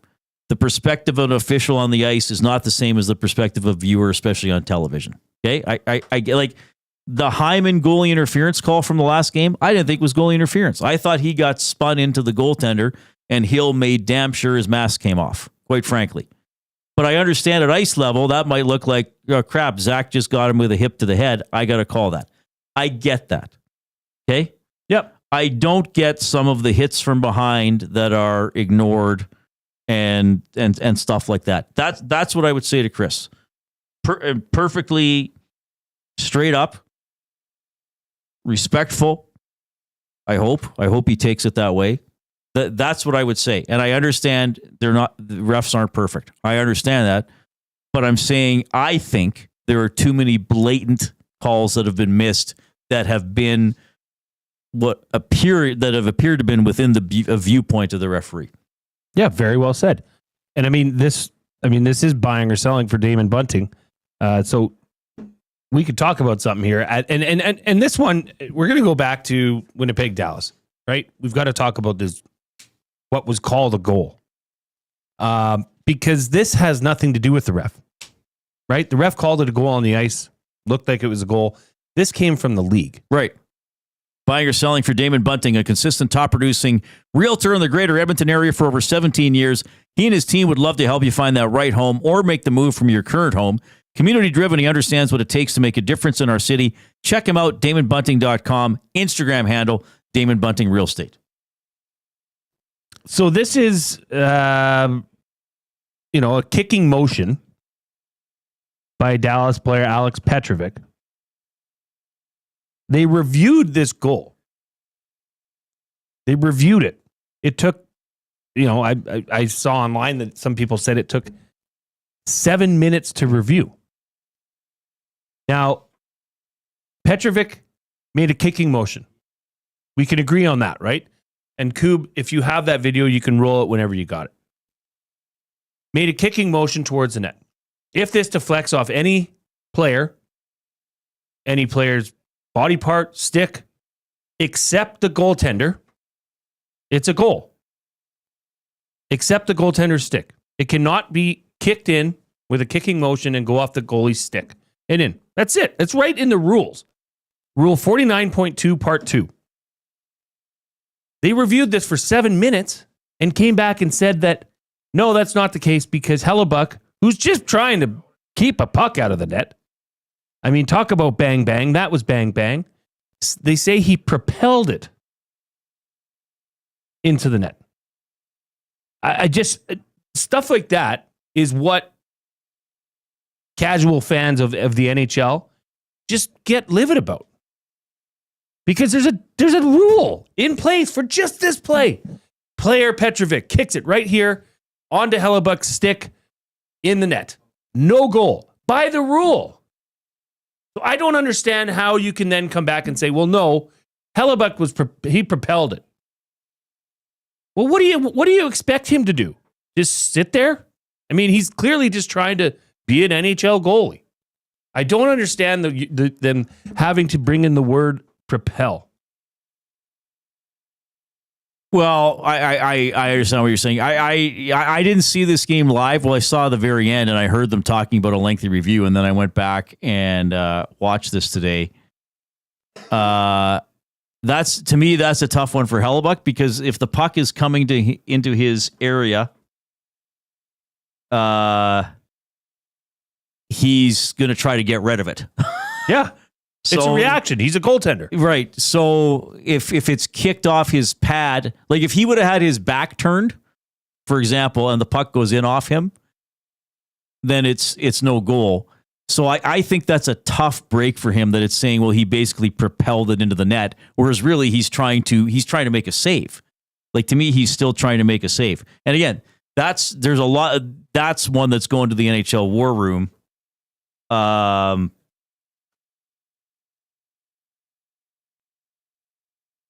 That's a tough one. And those are the calls that I think get fans saying, well, why even have review if you're just going to confuse us even more? Mm-hmm. And and as people know, I go to the rule book a lot, and I try to learn stuff, and I certainly don't know everything. I didn't know that was a rule about propelling. Like I didn't know that was a differentiation. What am I? I don't know if I said that. Differentiation. Differentiation. I didn't know that was a thing. I didn't know that propelling it by the goaltender was different. Like, to me, that was a tough break for the Jets. Well, can we agree that he kicked it towards the net? Because at the start, you said, I don't know that that's a kick. I don't know that that's a kicking motion. Upon your own that's a whole other thing, right? Though the way and I think Bieksa made this point when I was watching last night as well, with the speed the puck went back towards the Winnipeg net, it had to be kicked to go back. That was propelled. Right. So then, as a goaltender, it's not Hellebuck's job to think, oh, well, I can leave it because it was kicked. He's like, I got to get this out of here. Well, no, the best thing for him to do is to hit it with his stick. Because by the rule book, that says that's not a goal. Right. If it's kicked by a player and it goes off of the goaltender's stick and into the net, it's not a goal. That's a weird one. I would have, as a fan, I would have preferred that not count. Yes. I suppose. Like, I especially given the explanation that they put. Well, and then like seconds later, Rantanen comes and scores, right? A 7-minute review. The goal was allowed. It did stand. And, think of the momentum shift. Yeah. The eventual game winner. I mean, if you're a Jets fan, you're absolutely pissed off, and you have the right to be. Yeah. Quite frankly. Yeah. I can verify that was Chris, the WHL ref. Okay. Yeah, he was on my show a few years ago. I'm not going to share what we've texted, but he appreciates that we talked about his comments. Okay, and cool. I legitimately appreciate that he called in, because I do think... Well, maybe we should have him on again. Probably... Yeah. We could probably... I don't know if he'd be willing to come on again at some point. Because because here's the thing. As much as we criticize officials, they don't do interviews very often. Yeah. Right? Which is both understandable and frustrating. And I will say this, that it's probably frustrating if referees do hear talk shows and they'll think, well, wait a minute, like, that's just wrong. Like, what the fans are thinking are wrong. That has to be frustrating. Yeah. Because I don't think, I know I've said referees can be very confident people, which I think is good, but I don't think they think they're perfect. And I do think they evaluate their own performance and all that kind of stuff. But from their point of view, they probably hear things about themselves where it's like, what are you talking about? Like, I would never think that, or that's not what I'm even looking for on that play. I'm taught to look at this or stand here. So why would you think that that's what I'm doing? Yeah. And it's not like you said. And that's where I actually will feel one of the things I will feel for officials, in some ways, I think it's a misunderstood profession. Like, How so? I know it's like, they're supposed to call the rules and enforce the game, but there is some time of it, like, we don't actually know what they're taught or what they've told the play. Like, the one thing I do enjoy sometimes when a mic picks up during a game, so you and Coob are battling behind the net, and the ref will be like, watch the holds, guys, watch the holds, and then it'll be like, Milne, hands off. Yeah, I love hearing that. And then he puts his arm up. Yeah. Because to me, that's a ref saying, look, I don't want to call the ticky-tack. I'm trying to help you. I see you're both doing it. Yes. I don't want to call it. Okay, Jay, I'm telling you, Coobs stopped it. You're still giving him a tug. Okay, now I love hearing stuff like that. I love that. Yeah. I love that because that's somebody that's giving you the benefit. Saying, look, I'm telling you, you're doing it wrong. This way you can't get mad at me. I'm telling you, you're holding. Get your hand off that stick. Okay, I have no choice. And that's the thing we're not privy to. Like, there might be a conversation with the coaches on a TV timeout where a ref's saying, like, look, I don't like the slashing tonight. Tell your guy, I don't want to call it, but it's enough. And then there might be a call where it's like, well, that wasn't the worst slash in the game, but maybe the ref has just said, look, coaches, I'm calling the next one because enough. Okay, I'm trying to let your guys play, but I'm just going to call the next slash. I don't care how hard it is. So, I mean, there's all those little nuances. Well, I've quite frankly, I'm honored that Kris wrote in. Yes, I think that's outstanding. Maybe we'll see if we can arrange to have him on, or because I think the dub might be more open. Maybe to have something. It's pretty hard to get an NHL ref on. And I've talked to Tim Peel in the past. I don't know. I don't think Tim Peel's allowed on our in Edmonton on our anymore. station. Well, he doesn't. I know Tim does not have a feud with me. Well, he does with Mr. Iwanek. Oh, does he? You don't know this? Oh, right. Oh, ask Maddie about him. And he does with Mr. Spector. Okay. Yes. I know Tim sent me a little note during the first round when I questioned a call. It might have been the Byfield thing, and he sent me a little note about it. Well, maybe he does. I guess he could still not like me and text me, but yeah, he's just trying to prove prove his point. Yeah. All right. You can text us at 780-218-9999. The afternoon inbox presented by River Cree Resort and Casino, home of the kitchen restaurant. All you can eat surf and turf for just $59.99 every Friday from 4 to 10 p.m. We better do clue number 3, Hudson's Canada's Pub Mystery Athlete of the Game. Arizona is the third clue. So you got to text your guesses, 780-218-9999. River Cree Resort and Casino inbox. The clues are Rangers, Jets, Arizona.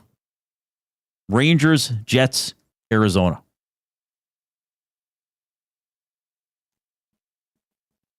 Somebody might get it now. Really? You don't think so? I think this one's going the distance, my friend. I have faith in people. We still got fired up. We still got Hernan Salas going to join us. We're having a great afternoon. Edmonton Sports Talk presented by Play Alberta.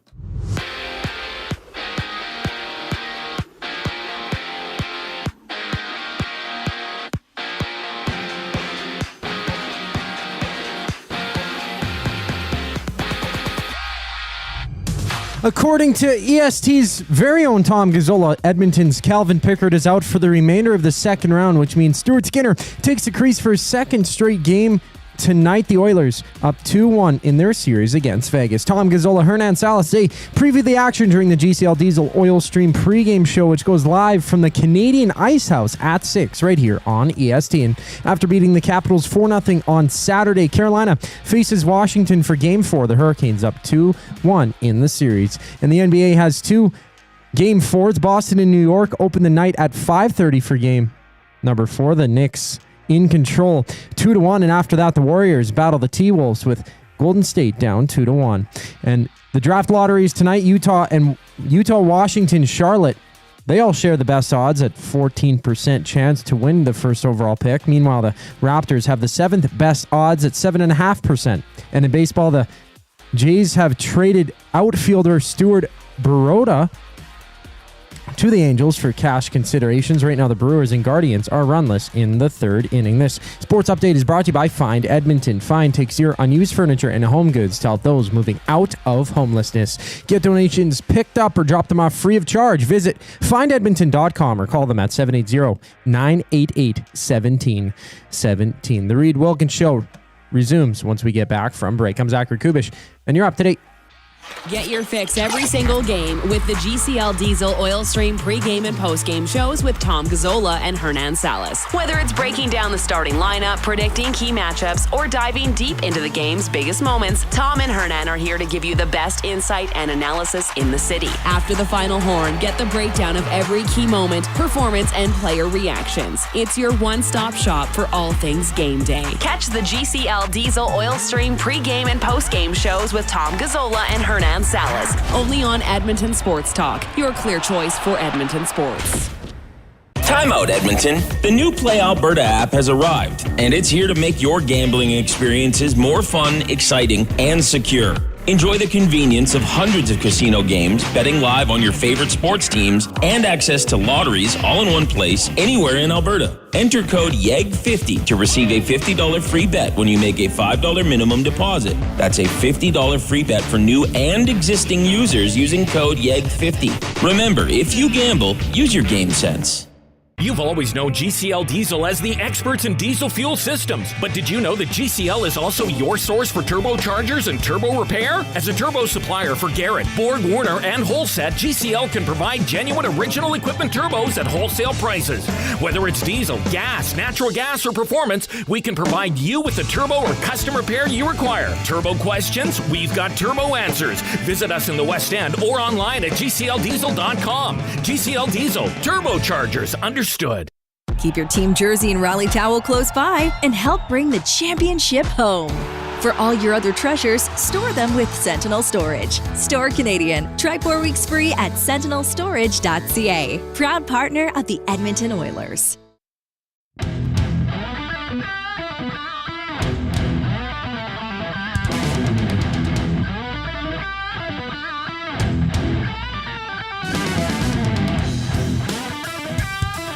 All right, good track, Coop. Good one for a game day. Banger. Yeah, Save that's that a good one. one. Save that one. Coop's on point today. National Limerick Day. Jason and Leduc has emailed this. I thought it was good to score first, but the Oilers with the lead are the worst. 3 players go for a swim. The puck ends up going in. Well, my bubble just burst. A few limericks coming in today, so we'll get to those as we move throughout the show. We're with you until 6. Then it's the GCL Diesel Oil Stream pregame show with Tom Gazzola, Hernan Salas, and others. Kris Knoblauch saying, we got to watch Vegas. They're good off the rush. Yeah, no, it's important. And they're deer aggressive. They don't allow entry easily. They don't back off, so that creates a little less room, and you're confronted a little bit quicker. So it's important that, if you're not carrying that puck in, you're depositing somewhere where we can recover it, making it difficult. And, even if you don't recover that puck, you're making it harder for them to transition, get it back out. And you just have to play the game. And it's almost, it's monotonous. It's tiring. But it's important to play that style of hockey against good defensive teams. And right now there's 8 teams left, and there's not a bad defensive team left. So it's just, that's the way the game is right now. Well, Luke made a good point earlier, bringing up some of the stats he had from game 2. The Oilers did not have an odd man rush. That was a very impressive stat. Yeah. And when he said that, I thought back in my head, holy smokes, they didn't. Yeah. Very good point. But that's the transition game, right? That's where Vegas clearly defend and then go. Yep. And then Vegas scored the game-winning goal on a 2-on-4, which wasn't an odd man rush. Yeah. But the Oilers are capable of playing that style. Yes. Right? They are. They are for sure. It's just, and I think that's a question in a lot of people's heads over the weekend today, going into this game, is why sometimes do they play it Like they wrote the book on how to play that style of game, and some nights they don't. Like they forgot. Yeah, well, I wonder if this might be a pretty low event game. Well, you'd be disagreeing with Jay's play of the day. Well, that's fine. So like a defensive struggle tonight. Well, or just more teams saying we can't give anything away. Vegas played that, and I do think the Oilers were trying to play that way in Game 3. I just thought Vegas did a better job. Right, a credit to Vegas. We are not going to give the Oilers anything for free, and we talk about that all the time. Don't beat yourself, and Vegas did a better job of it. You got any text for me? 780-218-9999. You want me to do more Knoblauch? Yeah, the guesses are flying in, Reid. Do we have a winner? No. Okay. Well, that's too bad, isn't it? No. Yeah, and I'm not even going to say anything more. Yeah, we don't need to say anything more. The 3 clues for Hudson's Canada's Pub Mystery Athlete of the Game are Rangers, Jets, Arizona. Okay? Okay. I got an email here. Okay, better catch up on some limericks because it is National Limerick Day, and we have people sending them in. Bronco Nick. You didn't read Bronco Nick's, did you? No. Oilers look to rebound tonight. Hopefully no 0.4 second fright. Connor will fly. Spirits are high. We win Game 4. Sounds about right. Well, I'll keep going with the limericks then. This one came in on the River Cree inbox from Abutski. It's National Limerick Day, a day when rhymes are in play. Listen, Stu Skinner, come out a winner to avoid the wrath from me, Reid, and Jay. All right. Not bad. I thought Skinner made some really good saves on Saturday. I didn't like the first goal when he kind of lost the puck and it dropped down and got shot in. In hindsight, sure, could have he played the last goal differently, but he explained what he was trying to do. He thought, okay, I keep forcing him. He runs out of time. It almost worked, and the shot was not going in until Draisaitl knifed it in. It was just a botched play. What did you think about that availability with Stu Skinner after the game? I found it encouraging because I've said this about Leon Draisaitl. Sometimes he says exactly what's on his mind, and he won't just give you the answer or just, okay, yeah, I'm going to say a sentence and blah, blah, blah.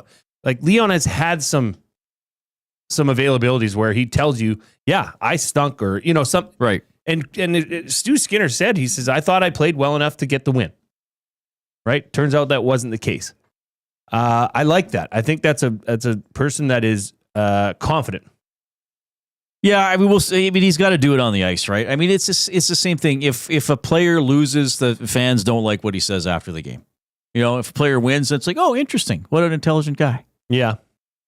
I mean, Stu Skinner's capable of putting this team on his back. He is. Oilers fans haven't seen it enough. Well, he can almost salvage a lot of things that happened this season by having a couple good games here. 100%. So I mean, you think Darcy Kemper's sitting around thinking, I had a 922, everybody. No, he's out. He's out. Like, it's the Oilers series to lose. And Stu Skinner can have a major part in the say. Because right now, the Oilers are up 2-1. Does it not feel like they're down 1-2? It almost does feel, reverse? To me anyway. Or like it's tied. That Vegas has the upper hand in terms of the flow of play. And it'd be hard to argue that. But this team can turn it around. This team has shown they can. Stu Skinner has shown that he's capable of being a goalie that could, like I said, put this team on his back. Well, but I don't think, yes, it'd be great if a goaltender was exceptional. And maybe Pickard came close to stealing the game in Game 2. But just don't give up a backbreaker, right? Just don't give up I was going to say freebie, not a free one, but a funky one that lets the other team think, oh, there's the break we needed. And I do think that first goal was a little bit of that other game. I mean, yes, I know the shot came in high on him, but it's kind of like, was looking for the puck. It doesn't know where it is. It drops out, then it gets shot in. And then the other goal 54 seconds later, which wasn't on him. That was shoddy defending. And that's what Pickard did in Game 4 And I guess, even in game 6 against Los Angeles, thinking back to some of the chances, I mean, yeah, he let in 4 goals both those games, but he won. He made some key saves at the right time. And now, to be fair to Skinner, he made some pretty good saves when it was 3-2 Vegas to keep the Oilers within a goal. Sure. So, I didn't think that was a goaltending loss for the Oilers, or I didn't think Hill stole it for Vegas either. I thought the Vegas team play was better than the Oilers team play. What's your thoughts or take on the and I'm sure you've heard it, that the Oilers play better in front of Pickard? Yeah, I mean, there's no, is there, I mean, you could really dive into metrics and look at that. But I don't. What's the eye test or the one eye test say? I don't, thanks, buddy. I don't necessarily agree with that. I think that, okay, well, let's just look at the last 2 games. The Oilers gave up way too many chances, first of all, in game 2. And Pickard was the goalie. Maybe you could argue they played better defensively in game 3, but still not great. Made some crucial mistakes, bad line change. Luke had a good point. Gave up 4 or 5 odd man rushes while not having any themselves. Like, I would say the Oilers actually might have played better defensively in game 3 than in game 2. So I don't really buy that. I think that, as we know, it was Skinner for most of the season did not play to his expectations. And for most of the season, Pickard probably played to or above his expectations. I don't really see the Oilers playing differently in front of either goaltender myself. I've never thought that. I think it might seem that way when you're maybe getting more key saves from one guy than from the other, but I didn't really feel that way. I don't know. I just haven't seen enough to suggest that. Yeah. By the way. Click, click, click. Must you click? Please, please click. Must you click? You must click. Thumb, thumb, thumb. Does everybody know that Coob jumps in on the end of that too? Coob's always in on the thumb, thumb, thumb part. When you guys do it live. When we're doing it live. Coob's always got my back. We're over 200 thumbs, so let's see how high we can go today. Let's soar to the highest heights. Let's just keep going. Somebody write a limerick. Yeah. Somebody write a limerick about soaring to the highest heights and setting a thumb record. What is the thumb record? 353? 353. Yeah, it'd be awesome to get there in the final hour. We got some work to do. But people will get in there and click. We still got a lot to come. Hernan Salas is going to join us. I better get to some more limericks because they are coming in. VR Montenegro, who calls himself today Velvet Rutabaga Montenegro. Oil will slay the Knights minus Captain Pickard. As Holland says in the song, it's hard. Time to back Stu. He'd do it for you. Tonight, will we witness a dangling Bouchard? Funny. I'll tell you what, though, and Luke was talking about this. I want to see Bouchard fire away. Yeah. Or flip it towards the net. The goal that now I know that was power play. Wasn't a full slap shot. He's shooting a puck that Perry can tip. Yep. And I thought Gazdic made a good point. Now, I know you want to get shots closer to the net, the better. But sometimes it starts by putting it in from the outside. What did Gazdic say? We don't have to go D to D 3 times. And I do think Vegas is good at that. They shoot from the outside. They look for screenshots. They look for tips. They shoot wide on purpose and see where it's going to go off the backboards. This is the one, and Rob Brown always used to say this about from the power play. As soon as you take a shot, now the defensive players have to turn and find the puck. Like, he usually talked about it on the power play, but I think the same can go 5-on-5. As soon as you put the puck towards the net, okay, I got to cover my man, but I also have to know where the puck is. Does that create a split second where the Oilers can create something down low? Yeah, you can't score passing it around the perimeter. Right? And even this, Reid, hammer a one-timer as hard as you can and hope it hits a Vegas player. If they're going to want to get in the way and eat these pucks, go ahead. It's going to cost you. And one time it's going to hurt. You're going to go down, and now it's a 5-on-3. Right? Put it on. That's what we need tonight. More people in the stands yelling, "Shoo!" Oh, that'll help. Yeah, that'll always work. That'll help. All right, 780-218-9999 is the River Cree Resort and Casino inbox. River Cree Resort and Casino, home of the Kitchen Restaurant. All you can eat prime rib buffet for just $49.99 every Sunday from 4 to 10 p.m. You have to text your guesses for the Hudson's Canada's Pub Mystery Athlete of the Game. You're trying to win a $25 gift card to Hudson's Canada's Pub. I will give the fourth clue now, since we do not have a winner. Well, why not do it now? Why not do it now? The fourth clue is left-handed. So the clues are Rangers, Jets, Arizona, and left-handed. Somebody for sure will get it now. Don't you think? I told you, man. I think this is going the distance. Okay. After the next clue, 100%. It's going. It should. Yeah, it better. I think it's going to go here.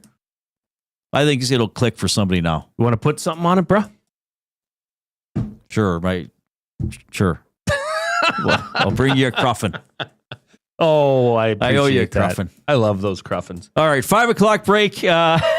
Then we're back with Fired Up. We'll have a double word of the day. Fun show, everybody. Talk to you in a couple minutes. The EST Hangout. If I had to put order of blame, the Leon tipping it in probably is the lowest. Sure. Because you see your net empty, you see the puck going towards the net. Your instinct is to try to knock that away. And he doesn't know that that's going wide. I have very little blame on Leon on that part of the play. The EST Hangout, presented by Sentinel Storage. Weekday mornings 9 to 11, only on Edmonton Sports Talk, your clear choice for Edmonton sports. Spin to win Fridays at the Banquet. Every Friday, spin the wheel for a chance to win big and save on your bill. It's that easy. Spin, win, and save. Don't miss out. Details at thebanquetbar.com. The Banquet. Get real. Play hard.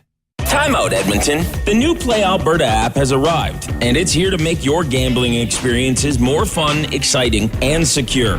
Enjoy the convenience of hundreds of casino games, betting live on your favorite sports teams, and access to lotteries all in one place, anywhere in Alberta. Enter code YEG50 to receive a $50 free bet when you make a $5 minimum deposit. That's a $50 free bet for new and existing users using code YEG50. Remember, if you gamble, use your game sense.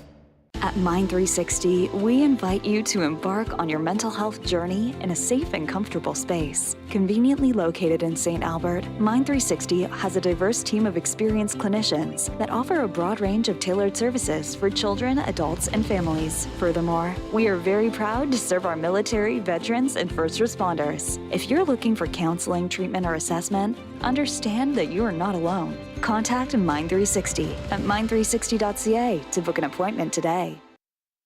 Looking for quality building materials and friendly advice? Visit us at Windsor Plywood Leduc, family owned and locally run since 1993. From interior materials for doors, flooring, baseboards, and all the finishing touches to all you need for your outdoor projects like cedar lumber for decks and fences, plus all the plywood you'd need. Our full-time on-staff carpenter can help with anything odd-sized or custom, and from domestic hardwoods to exotic selections, we've got you covered. And if we don't have it, we'll track it down for you. Windsor Plywood Leduc. We're the experts you need to know.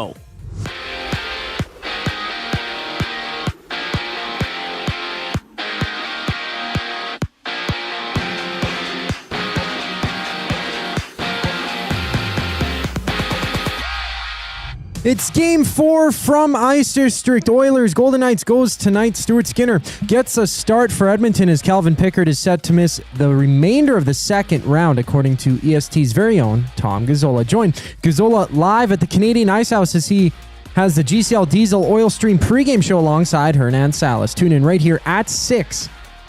Or join him down in Ice District. And in just a moment, the Caps and Canes go head-to-head in Game 4 of their series. Washington looks to tie it up at 2 apiece. On the court, Golden State hosts Minnesota in Game 4. T-Wolves up 2-1 in that one, with Boston and New York kicking things off at 5:30. Boston trailing 2-1. And at 5, the draft lottery begins with the Jazz, Hornets, and Wizards sharing the top odds for first overall. The Raptors have the 7th best odds at 7.5% chance to get the first pick. And MLB action has 3 games underway, including the Dodgers up 2 runs over the Red Sox in the first, while the Brewers and Guardians are tied at 0 in the top of the 4th inning. I'm Zachary Kubish. That was your sports update. The third hour of the Reid Wilkins Show starts right now.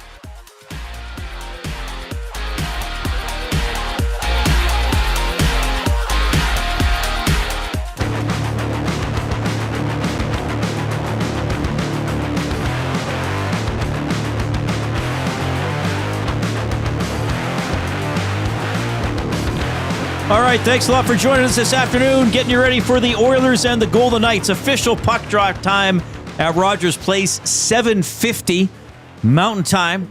The Capitals and the Hurricanes are going to start right away. We have that on the ESTV. Jason Milne asked me if I wanted the NBA draft lottery.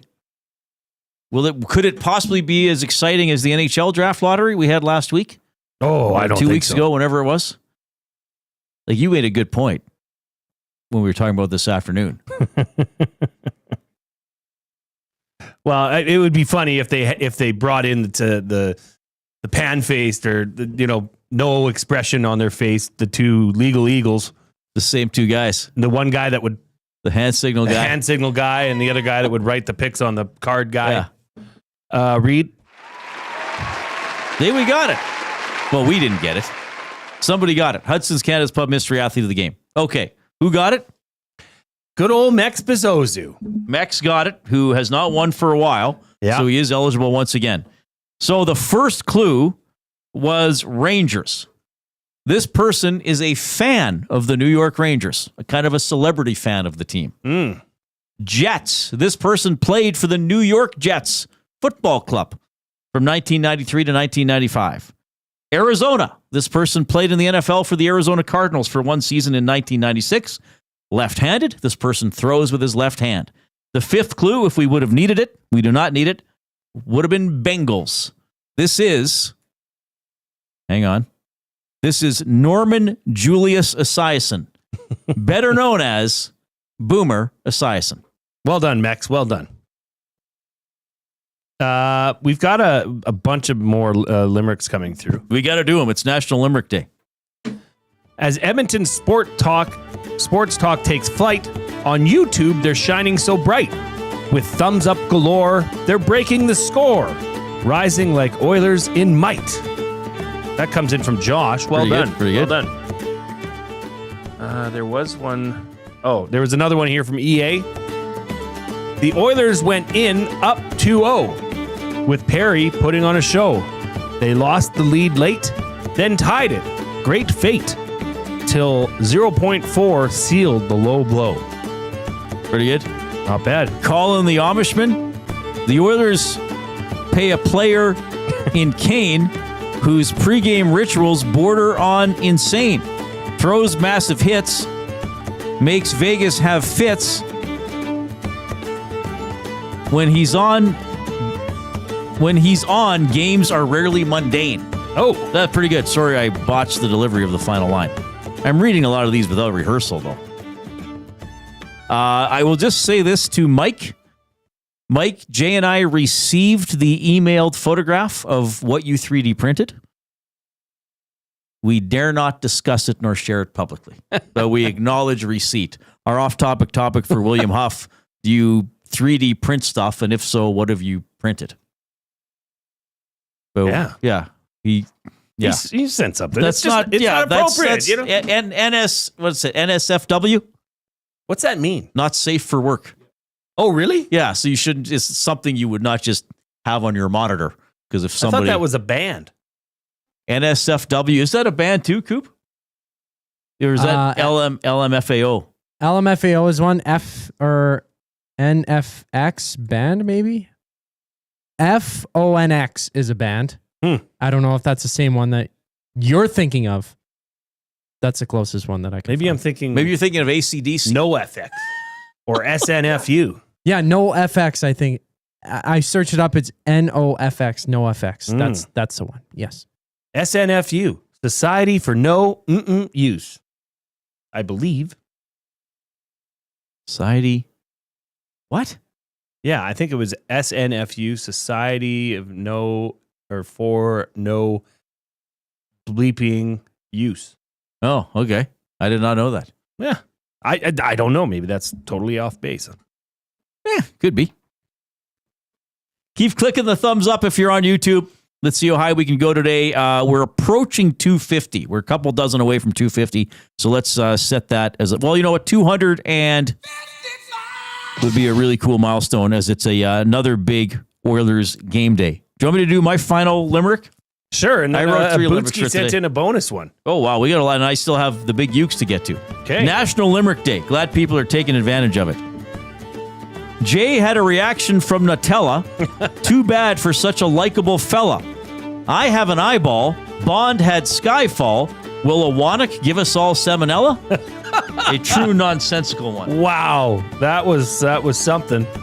That was well done. This is from a Bootsky. His second limerick today. He's really feeling it. Let's set the record for thumbs. Urge on your dads and your mums. Click, click, and click until you feel sick. So Reid won't call you all bums. I might do that anyway. You're a bunch of bums. I'm quite mean. Who's cranking the siren here? Oh, that's Scotty McCreery. Who is Scott McCreery? He's a country music artist. So Scotty McCreery. Sorry. Scotty He's McCreery. very excited. He was really So they hammering have that someone thing. cranking the hurricane siren before the games? I always find that funny that, like at least they have like a drum or something. Like in Florida, they have a big drum.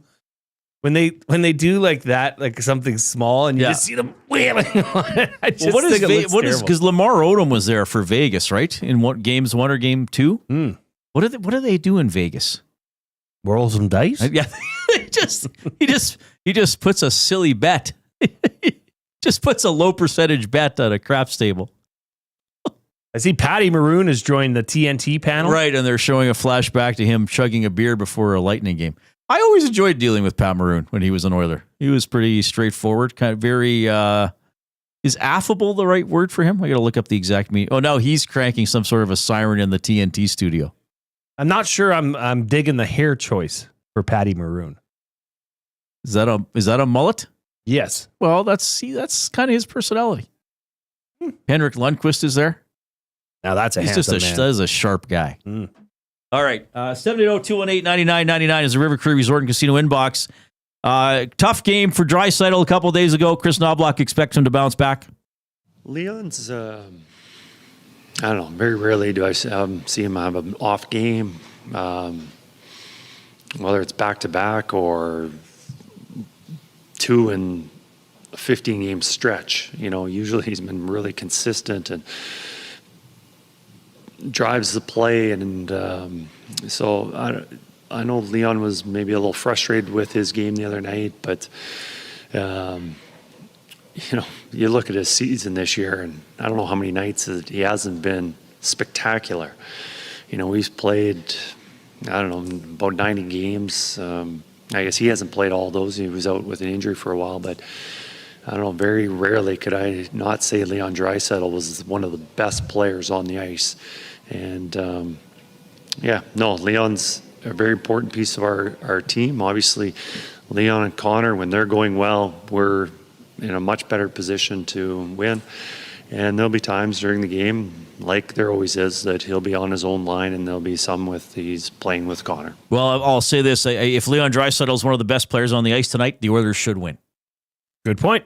We don't know exactly how the Oilers are going to line up, so I'm not going to guess at the line combinations. We think Kasperi Kapanen may be in for Victor Arvidsson. We think Troy Stetcher may be in for Ty Emberson, but keep it to the GCL Diesel Oil Stream pregame show with Tom Gazzola and Hernan Salas. They'll keep an eye on the warm-up and let you know what's going on. The Golden Knights are expected to go with Eichel between Barbashev and Stone. So Stone good to go after missing, over 2/3 of Game 3. Hurdle with Olofsson and Dorofeev. Carlson with Howden and Smith. Waugh with Pearson and Kolasar. Hannafin with Pietrangelo. McNabb didn't take the morning skate, but he's expected to play alongside Theodore, Haig, and Whitecloud. Hill in net for the Golden Knights. And, of course, Stuart Skinner for your Edmonton Oilers. Tom Gazzola has reported that do not expect to see Calvin Pickard in the second round for your Edmonton Oilers. Ekholm, by the way, is skating, but not expected to play in the immediate future. Here's Connor McDavid on trying to break through that Vegas defense. I feel like they've made some adjustments that have been good. I feel like their D are really standing up in the neutral zone, not allowing us to kind of gain entry. They got big D-men that break the puck out well.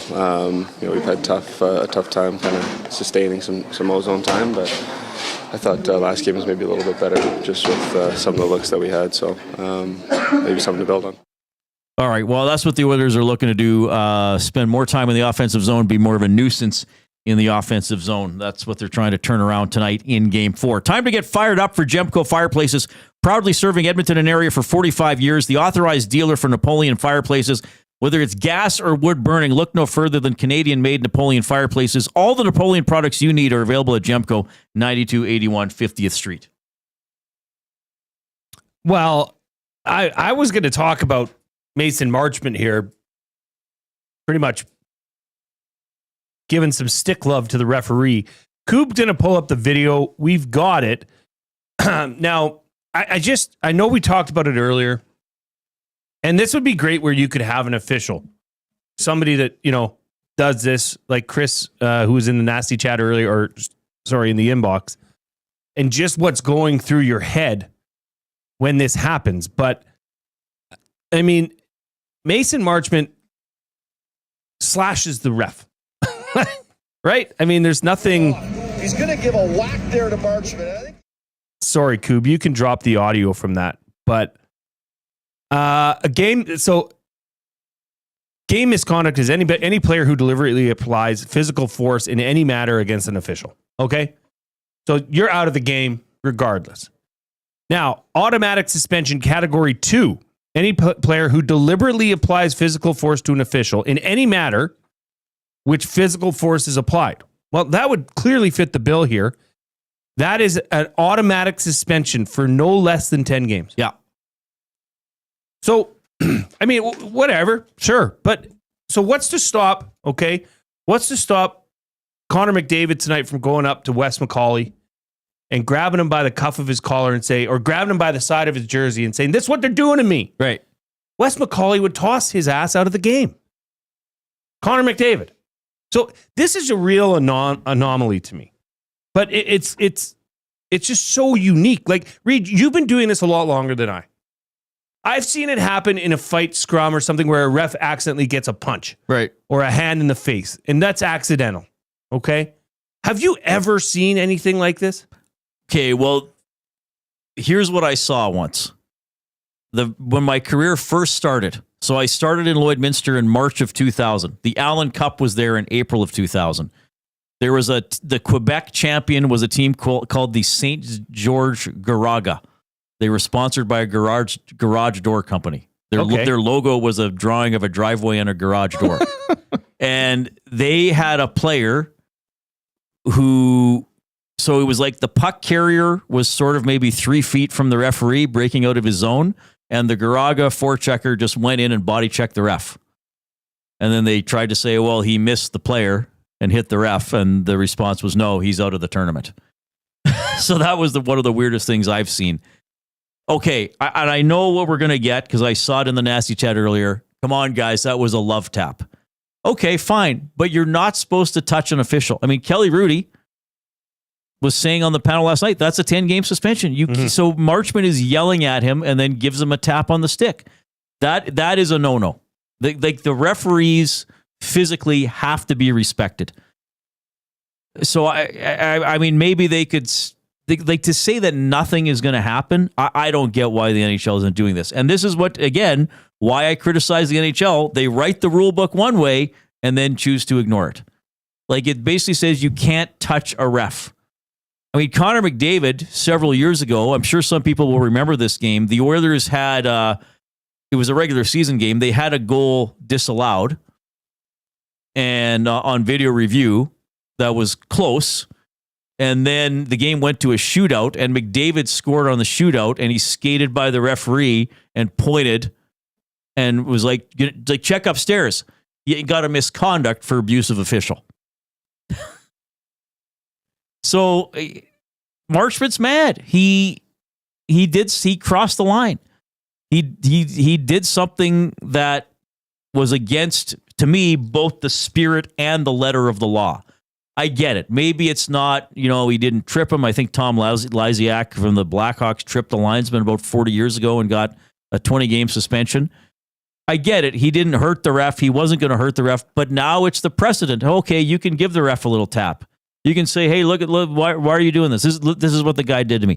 I don't like that the NHL is ignoring this. Don't like it at all. And the thing is, this is the precedent. right? We talked about it earlier with Luke. But if I'm the ref, what was it, Skilleter? Skilleter, yeah. I'm pissed off at the league for not standing up for your referee. Well, but apparently he said it's cool. That's not cool. But I don't know why he'd be cool with it. So what if he hits him a little harder and he trips him? Well, it's just there's some things you just cannot do. And hitting an official in any kind of way, it's just one of those rules. And it just, I don't know. And look, I understand. We've talked about a lot of things to do with referees today. Okay, but this is one of those ones where this is you're on the edge. This is not a 50-50 call. I get it. You're not going to make but we're talking about blatant things. And this is one of them that just, NHL, do yourself a favor. Help yourself out. Because all you're doing is adding confusion. Yeah. And more uncertainty and less consistency with your name. The Department of Player Safety should be embarrassed. That is it's just not necessary. Was there not a play this season when an Elk player got a sack and did a somersault in celebration and knocked over the referee because he didn't realize he was there? He got a penalty. Yes. Because the ref's like, you should know I might be there. You have to look before you somersault. You might hit me. He didn't get thrown out of the game, but I think he got a 15-yard penalty. So I don't, and it's interesting because we kind of got people on both sides of it in the nasty chat, but I don't know why. I guess I don't know why. I don't know if Kris is still listening, our WHL. Now he's our reffing insider. Well, that would be great. I don't know why Skilleter would be okay with that. Because to me, that's a no-no, right? Like if you were upset when you were playing football, and the ref has his back to you, you wouldn't have grabbed him by the shoulder to turn him around to face you. You might be saying, "Hey, Stripes, like he's holding me. Stripes, I got to talk to you." You wouldn't run up behind him and physically turn him around, even lightly, you know? And the fact that it was done out of anger, it even makes it worse, you know? Right. Like this guy was barking at that ref saying, "You missed this call, you idiot, you know?" Yeah. And he slashed him out of anger. Keep your composure. You're a professional athlete, for goodness sake. Sure, the slash wasn't going to hurt him. The slash wasn't going to knock him over. But there's a precedent there. So now the next guy that does that, he's like, well, I'm not going to get in trouble. How could I? So I just, it's a very curious situation. And I understand what Smitty the Welder is saying. I think the ref knew he wasn't trying to hurt him just to get his attention. But I guess my argument would be, Smitty, that's still outside of the norms of hockey. That's how you get the ref's attention. I mean, usually you can call a ref almost whatever you want if it's quick and you don't let it go. I mean, he might have said, "You blind bleep, bleep, bleep, bleep, bleep." And the ref's like, okay, he's mad at me. He's going to go to the bench. It's done with. But for him to reach out and tap him, it's like, well, what are you doing? Yeah. You know that's over the line. You know we don't go there. You know that could lead to something else. Anyway, that's how I look at it. We are on Edmonton Sports Talk, presented by Play Alberta. Make your bets count for you and everybody else with the Play Alberta app, with hundreds of player prop bets on the biggest leagues: NFL, CFL, NHL, NBA, Major League Baseball, you name it. You're not just playing for fun, you're supporting your province. Play Alberta revenue helps fund Alberta programs and services. Deposit today with promo code YEG50, YEG50, and get an EST exclusive $50 free bet to get started. Well, we're pretty lucky because Hernan Salas is going to join us in studio when we get back.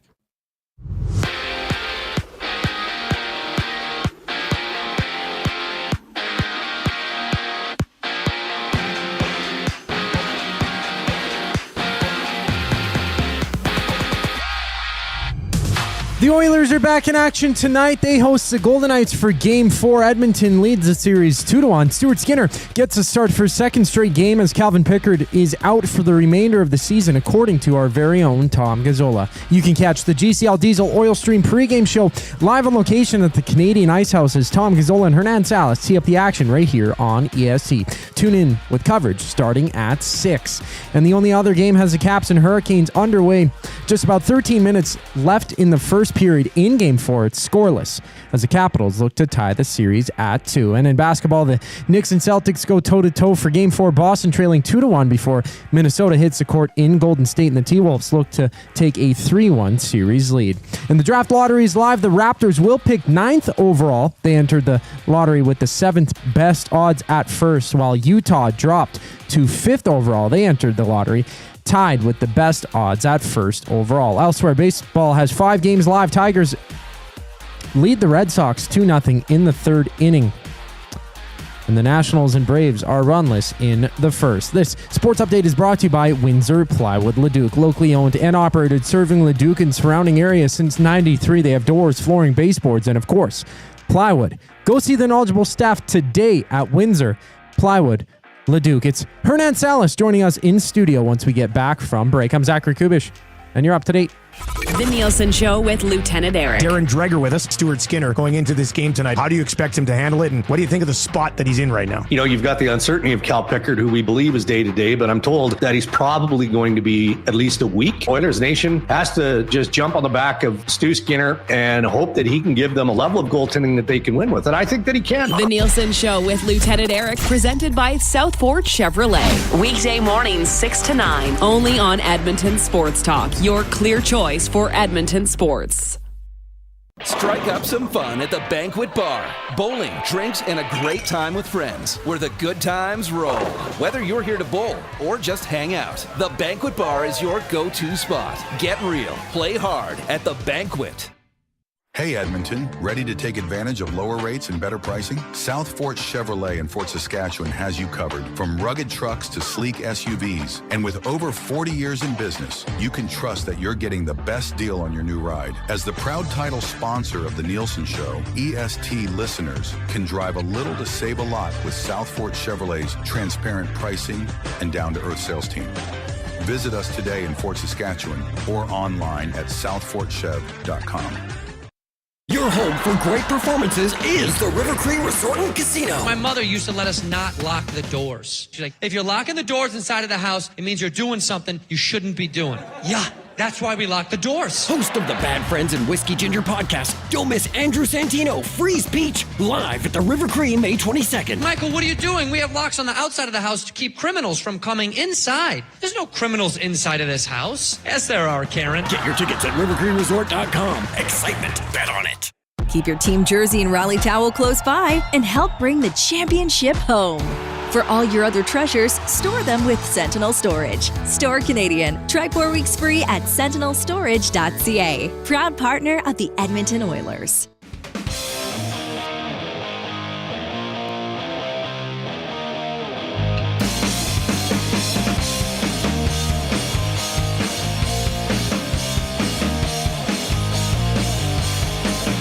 All right, hope you're having a great afternoon. First of all, we love getting those thumbs up on the YouTube stream. We need a dozen more to get to 255, which would be a great show milestone. You guys have been awesome during the playoffs. Tuning into Edmonton Sports Talk. I got a message from someone today saying, oh, hey, I just found you guys today. Yeah, that's awesome. We're still building. Things are going great, but we're still building. And we're doing a lot to promote the station. And you can help. You're a little away, just word of mouth or sharing a link. iHeartRadio, TuneIn Radio, YouTube. When I'm talking about the thumbs up, that's on YouTube. So it includes audio. So you do have to look at us, which, well, depending on the individual, may be more pleasant sometimes a day than the others. But that's where you can click that little thumbs up button. Let's see how high we can go today. We do have a very special guest joining us here in the Banquet Studio. Mondays at the Banquet, bowl for just $2 all day. Grab your friends, have fun, and start your week right. Get real, play hard. The Banquet, he's from EST Afternoons with Hernan Salas and Joaquin Gage. He's on the oil stream. It is Hernan Salas. How you doing, buddy? Good. How you guys doing? Doing well. What's going on? Thanks for sticking around. Raptors, 9th pick overall. Were you watching the draft lottery? No. Mavericks got the first pick. For real? For real. How many teams do they pick? And they trade away Luka Doncic, and they get the first. They get the first pick in Cooper Flag. Nico Harrison looking like a genius. I'll take your word for it. How many teams do they pick? Because the NHL does too, right? Because we were watching it that one day.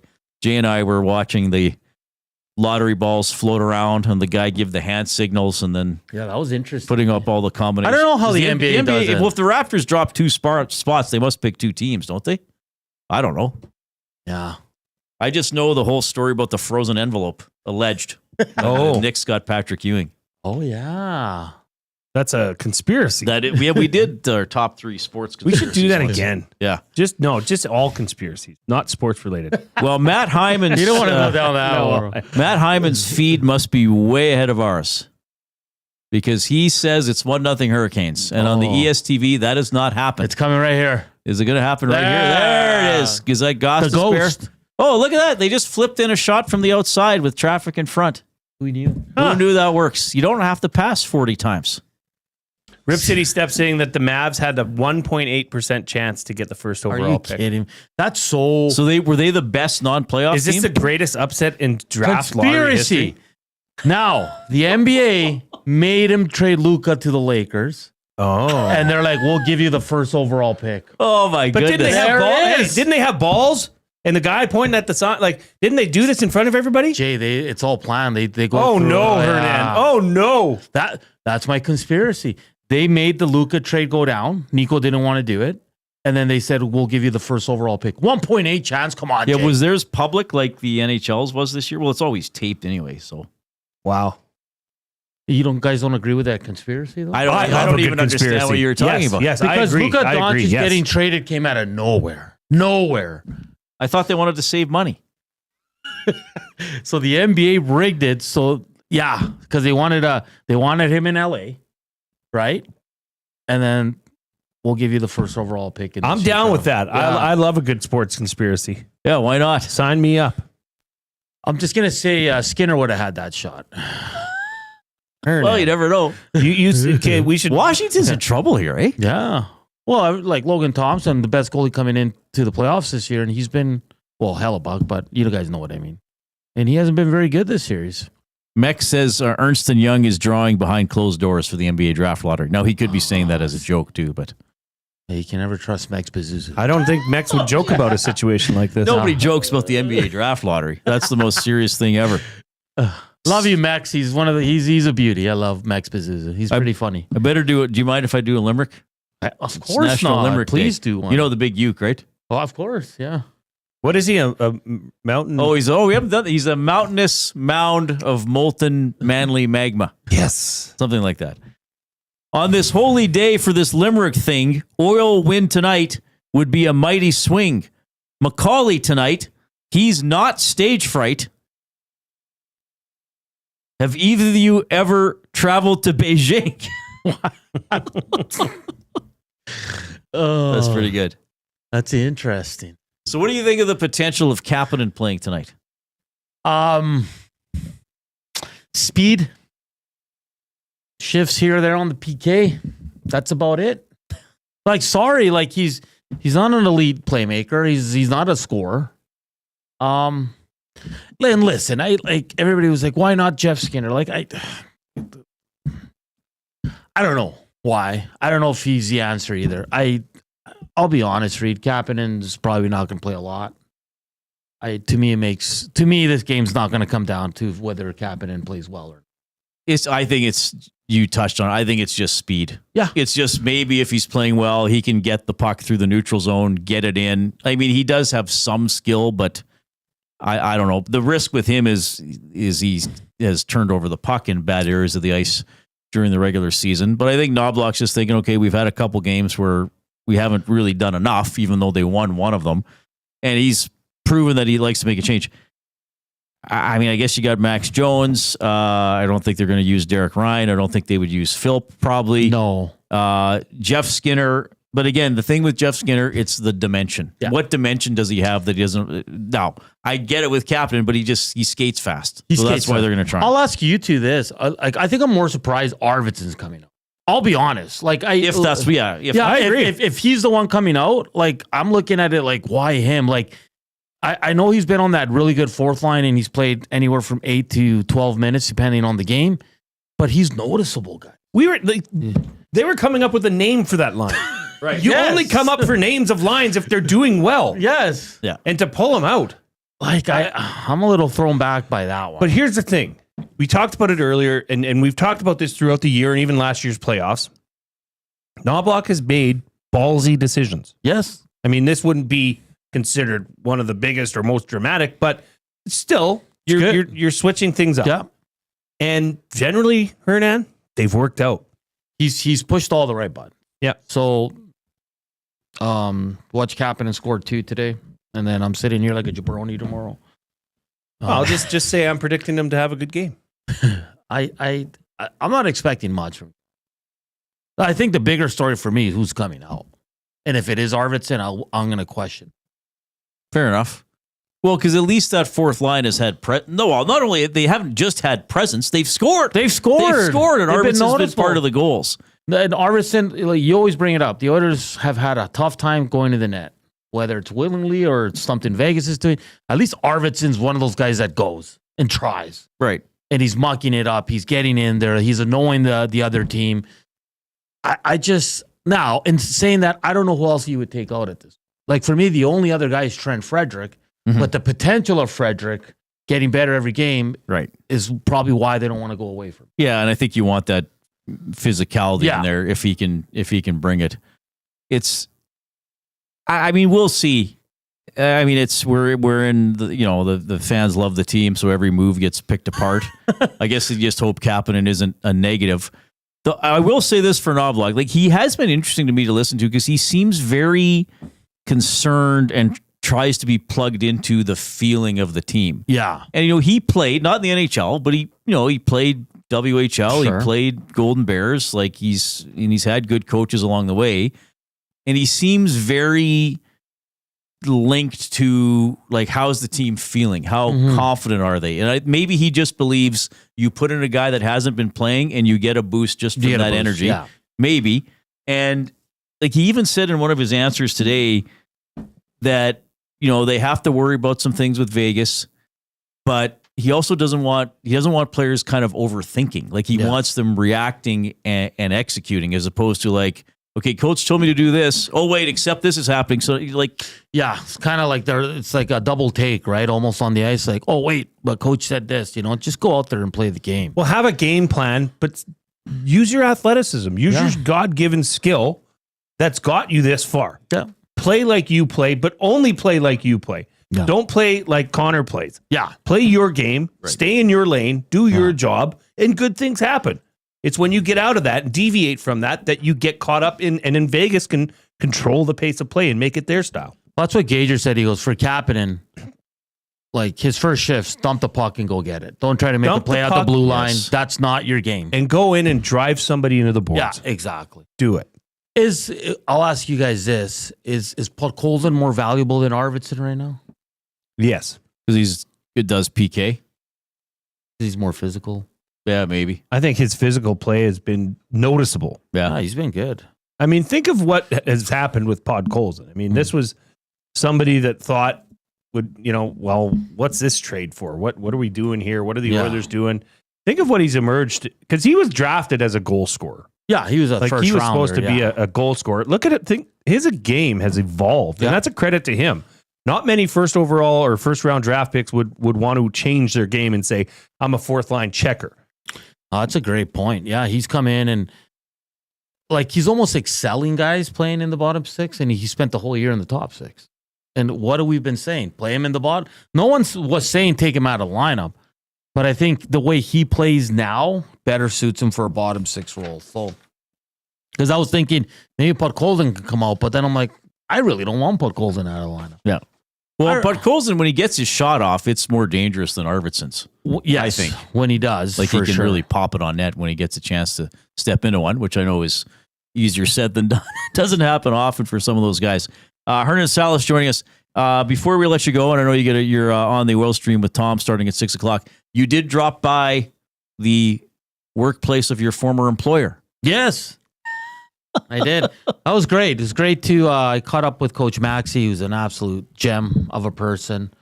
Talked to Marcus Lewis for a bit. He's feeling great. Good vibes around the team. We had Royce Metier and Gager's like, we're feeling pretty giddy about this team. And he goes, I'm happy you guys feel that way. You should. Because it's the same way they're feeling down there, right? And Efficient, man. Like it was a 2-hour practice yesterday. They got through everything. It was organized. The players look good. They look, I'm excited, Reid. I think the potentials that I saw with the ones yesterday, now it was day one, things could change. On paper, because we haven't seen them play a game yet, they look so much better than what we've seen in the last 4 years. Hervey went to work, brought in some quality, man. Just tell me how Justin Rankin and Javon Leake look, baby, because that's going to be the key to this team's success. Javon Leake looked really good, really fast. He hit a couple of holes there in the practice, and he's got world-class speed, right? Top-end speed. Rankin's a guy that in camp, you can't really see it because he's that... No pads, no hitting, really. Yeah, he's like that bruiser. That's where he thrives. He thrives off the first, second contact, right? So... it's a little harder to gauge him, but I think they're going to be fine. I think they're both going to be excellent. I am intrigued who's going to be the third. It's probably going to be a rookie, obviously. And Isaiah Knight could fill that role. Yeah. Draft pick from UBC. For sure. He's strong and powerful. And then on the fifth receiver, I was intrigued to see that it was Arkel Smith to start there, ahead of Zach Mathis and Odom Dukes. Oh, really? So Arkel Smith, who started last year a few games before he got hurt. American guy, really good guy. I think he lives with Trey Ford. He's one of the roomies. He's one of those guys. That's right. Okay. Yeah. One of the several that live in his house. Yeah.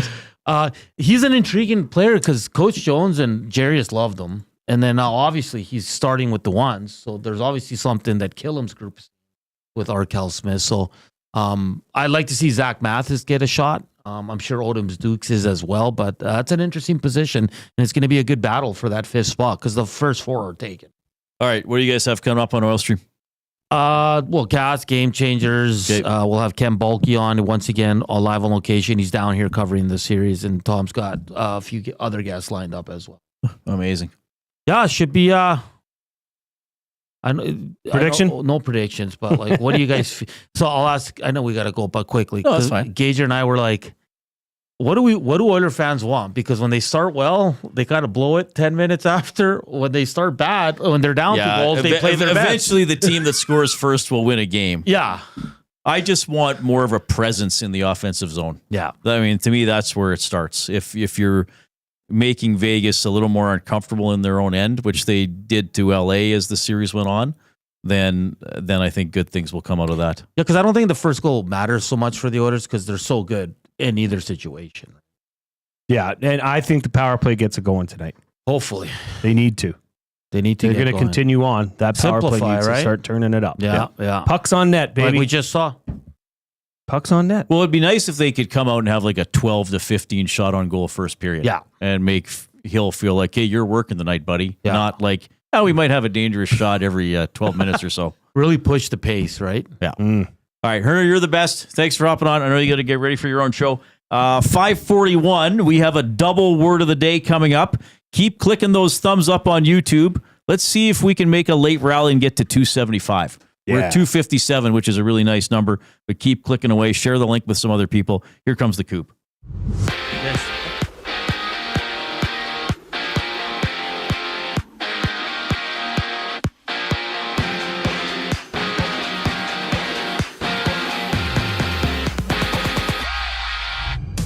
EST's Tom Gazzola has reported that Edmonton's Calvin Pickard will miss the remainder of the second round.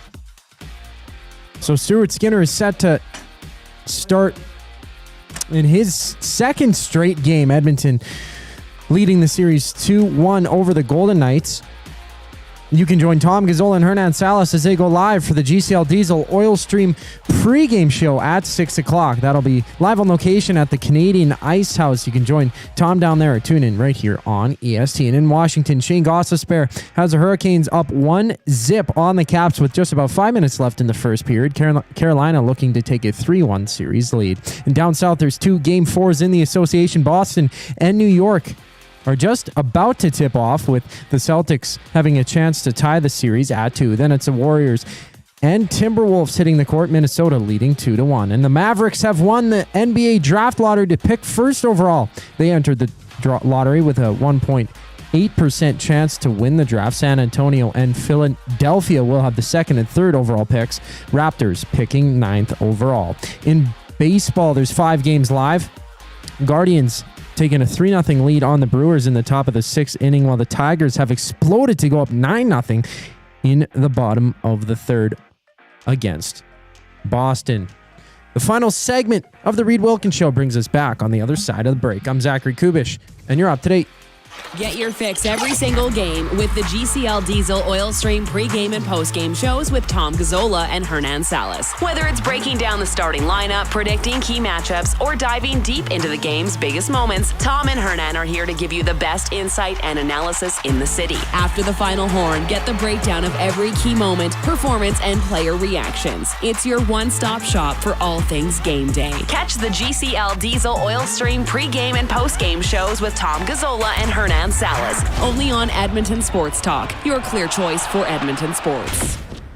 Looking for a winning strategy for your retirement? Contact me, Joaquin Gage at K4 Financial, where expertise meets dedication. I will always look for a careful approach to your retirement, ensuring your financial future is secure. From tailored strategies to clear, actionable advice, I'm here to guide you every step of the way. Don't leave your future to chance. Get in touch with me, Joaquin Gage, today at k4financial.ca or email joaquin.gage@k4financial.ca to start planning for a brighter future and a more secure retirement. Hi there. If you're like me, you like to picture yourself in luxury, even though there's absolutely no way you could afford it. And if you can, well, even better. Thankfully, I picture myself in something that is luxury, but still absolutely affordable, like the all-new Mazda CX-90 from Park Mazda. With the new luxury features like facial recognition settings and quilted detail Napa leather seating, I can pretend to be comfortable with all of my proper settings activated without even touching the button, thanks to Mitch Lewicki and the great staff at Park Mazda. I like to picture Mitch Lewicki as a ninja fighting off evil samurai. Park Mazda, your dealer for life in Sherwood Park off Y Road, parkmazda.ca. Your brand deserves more than just a whisper, it deserves a buzz. At the Hive Product Marketing, they specialize in promotional products that bring the buzz. From eye-catching giveaways to unforgettable keepsakes, they got the perfect products to make your brand stand out and get noticed. Visit the Hive Product Marketing and let them create the buzz your business deserves. The Hive Product Marketing, the official merch partner of Edmonton Sports Talk. Visit them online at thehiveproductmarketing.com.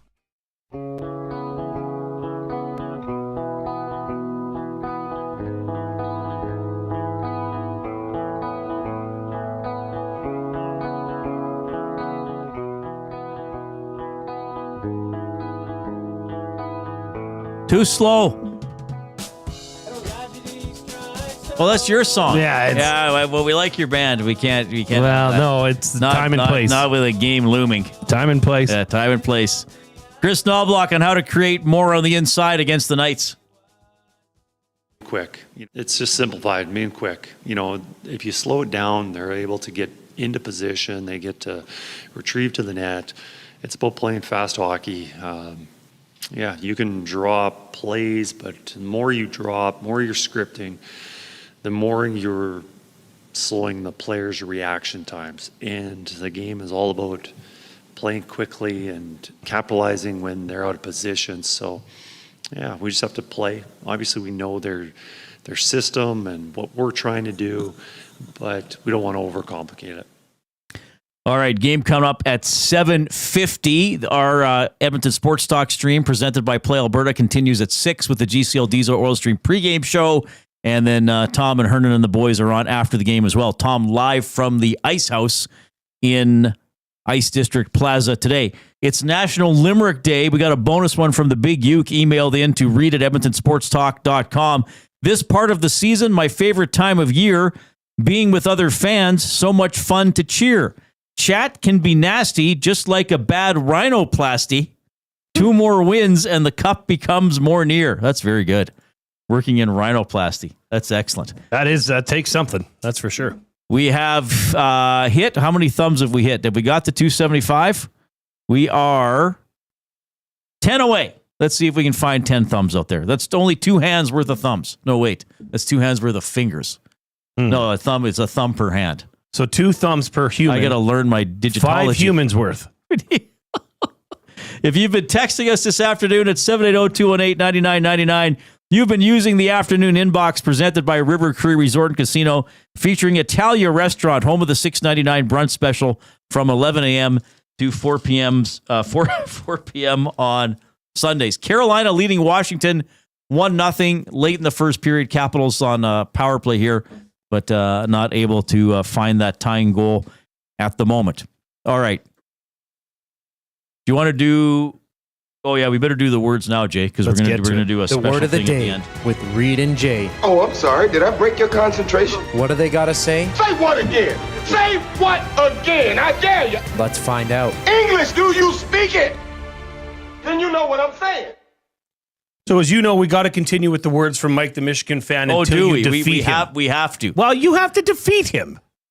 Now, I have to personally defeat Mike. Okay. Yes, he sent in 2 words today. I could choose which one. Now, in the hopes of defeating Mike the Michigan fan, I don't know if he listened to a show a couple weeks ago. So the first word of the day from Mike the Michigan fan, xanthosis. Xanthosis.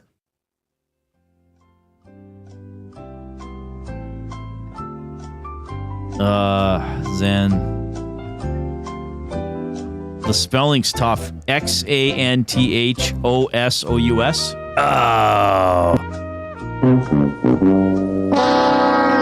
Xanthosis. Oh, it's just S. Oh, okay. It's the process of turning yellow.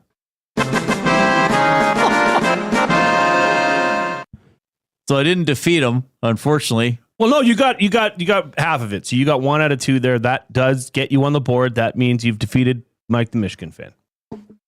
For now. Because a couple of weeks ago, the word you gave me was xanthic, which I spelled correctly, but I didn't know xanthic relates to the color yellow. Yeah. So xanthosis, I thought that must be the process of, is it that simple? The process of turning yellow? Yeah. Or making something yellow? Yeah, it's like you turning yellow. Your skin's turning yellow. Wow. Mm-hmm.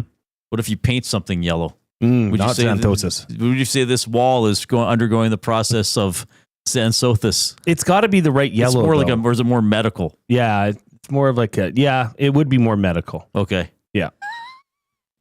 That's hilarious. Second word of the day, peregrine. Peregrine. Well, that's a type of falcon, but I don't think that's peregrine. Not a falcon. This is a word. It's an adjective. Peregrine. That's how a peregrine falcon is, but I don't know what the word peregrine means. Now, I can use it in a sentence for half a point. Give me a second here if I can think of something. I better take this sentence. The book focused on peregrine figures throughout history, from Sufi mystics to punk-era drifters. Okay, so that would indicate that it's particularly people punk-era drifters. Yeah, like people who have almost a cult following, like they're on the edges of the mainstream, but they have their own popularity. Thought I figured it out. Peregrine, wandering, traveling, or migrating. As usual, I failed. So a peregrine falcon probably maybe that's why it's got has its a lot of different homes. It goes a lot of places. It's good in real estate. Well, don't use a peregrine falcon. Use Damon Bunting. Oh yeah, for sure. Mm-hmm. So I got 2 out of 4. Which is not bad. That's good. Bad. Xanthosis.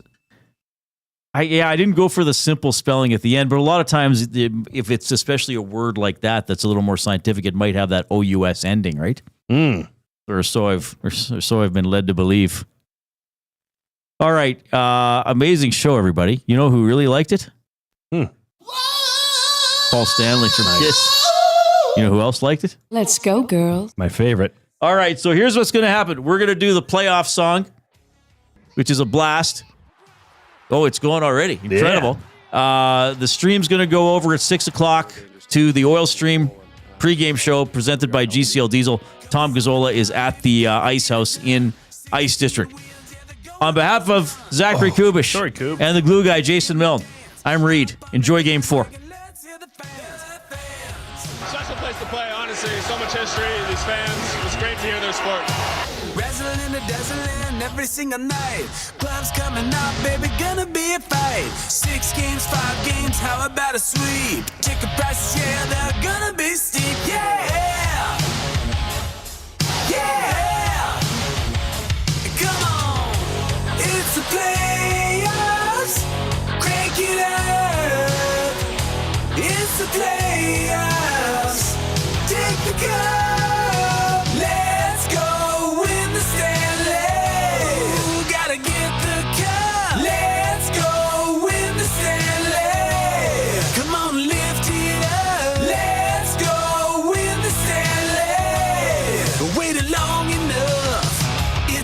time. No more wait for the oil, it's the fate, yeah.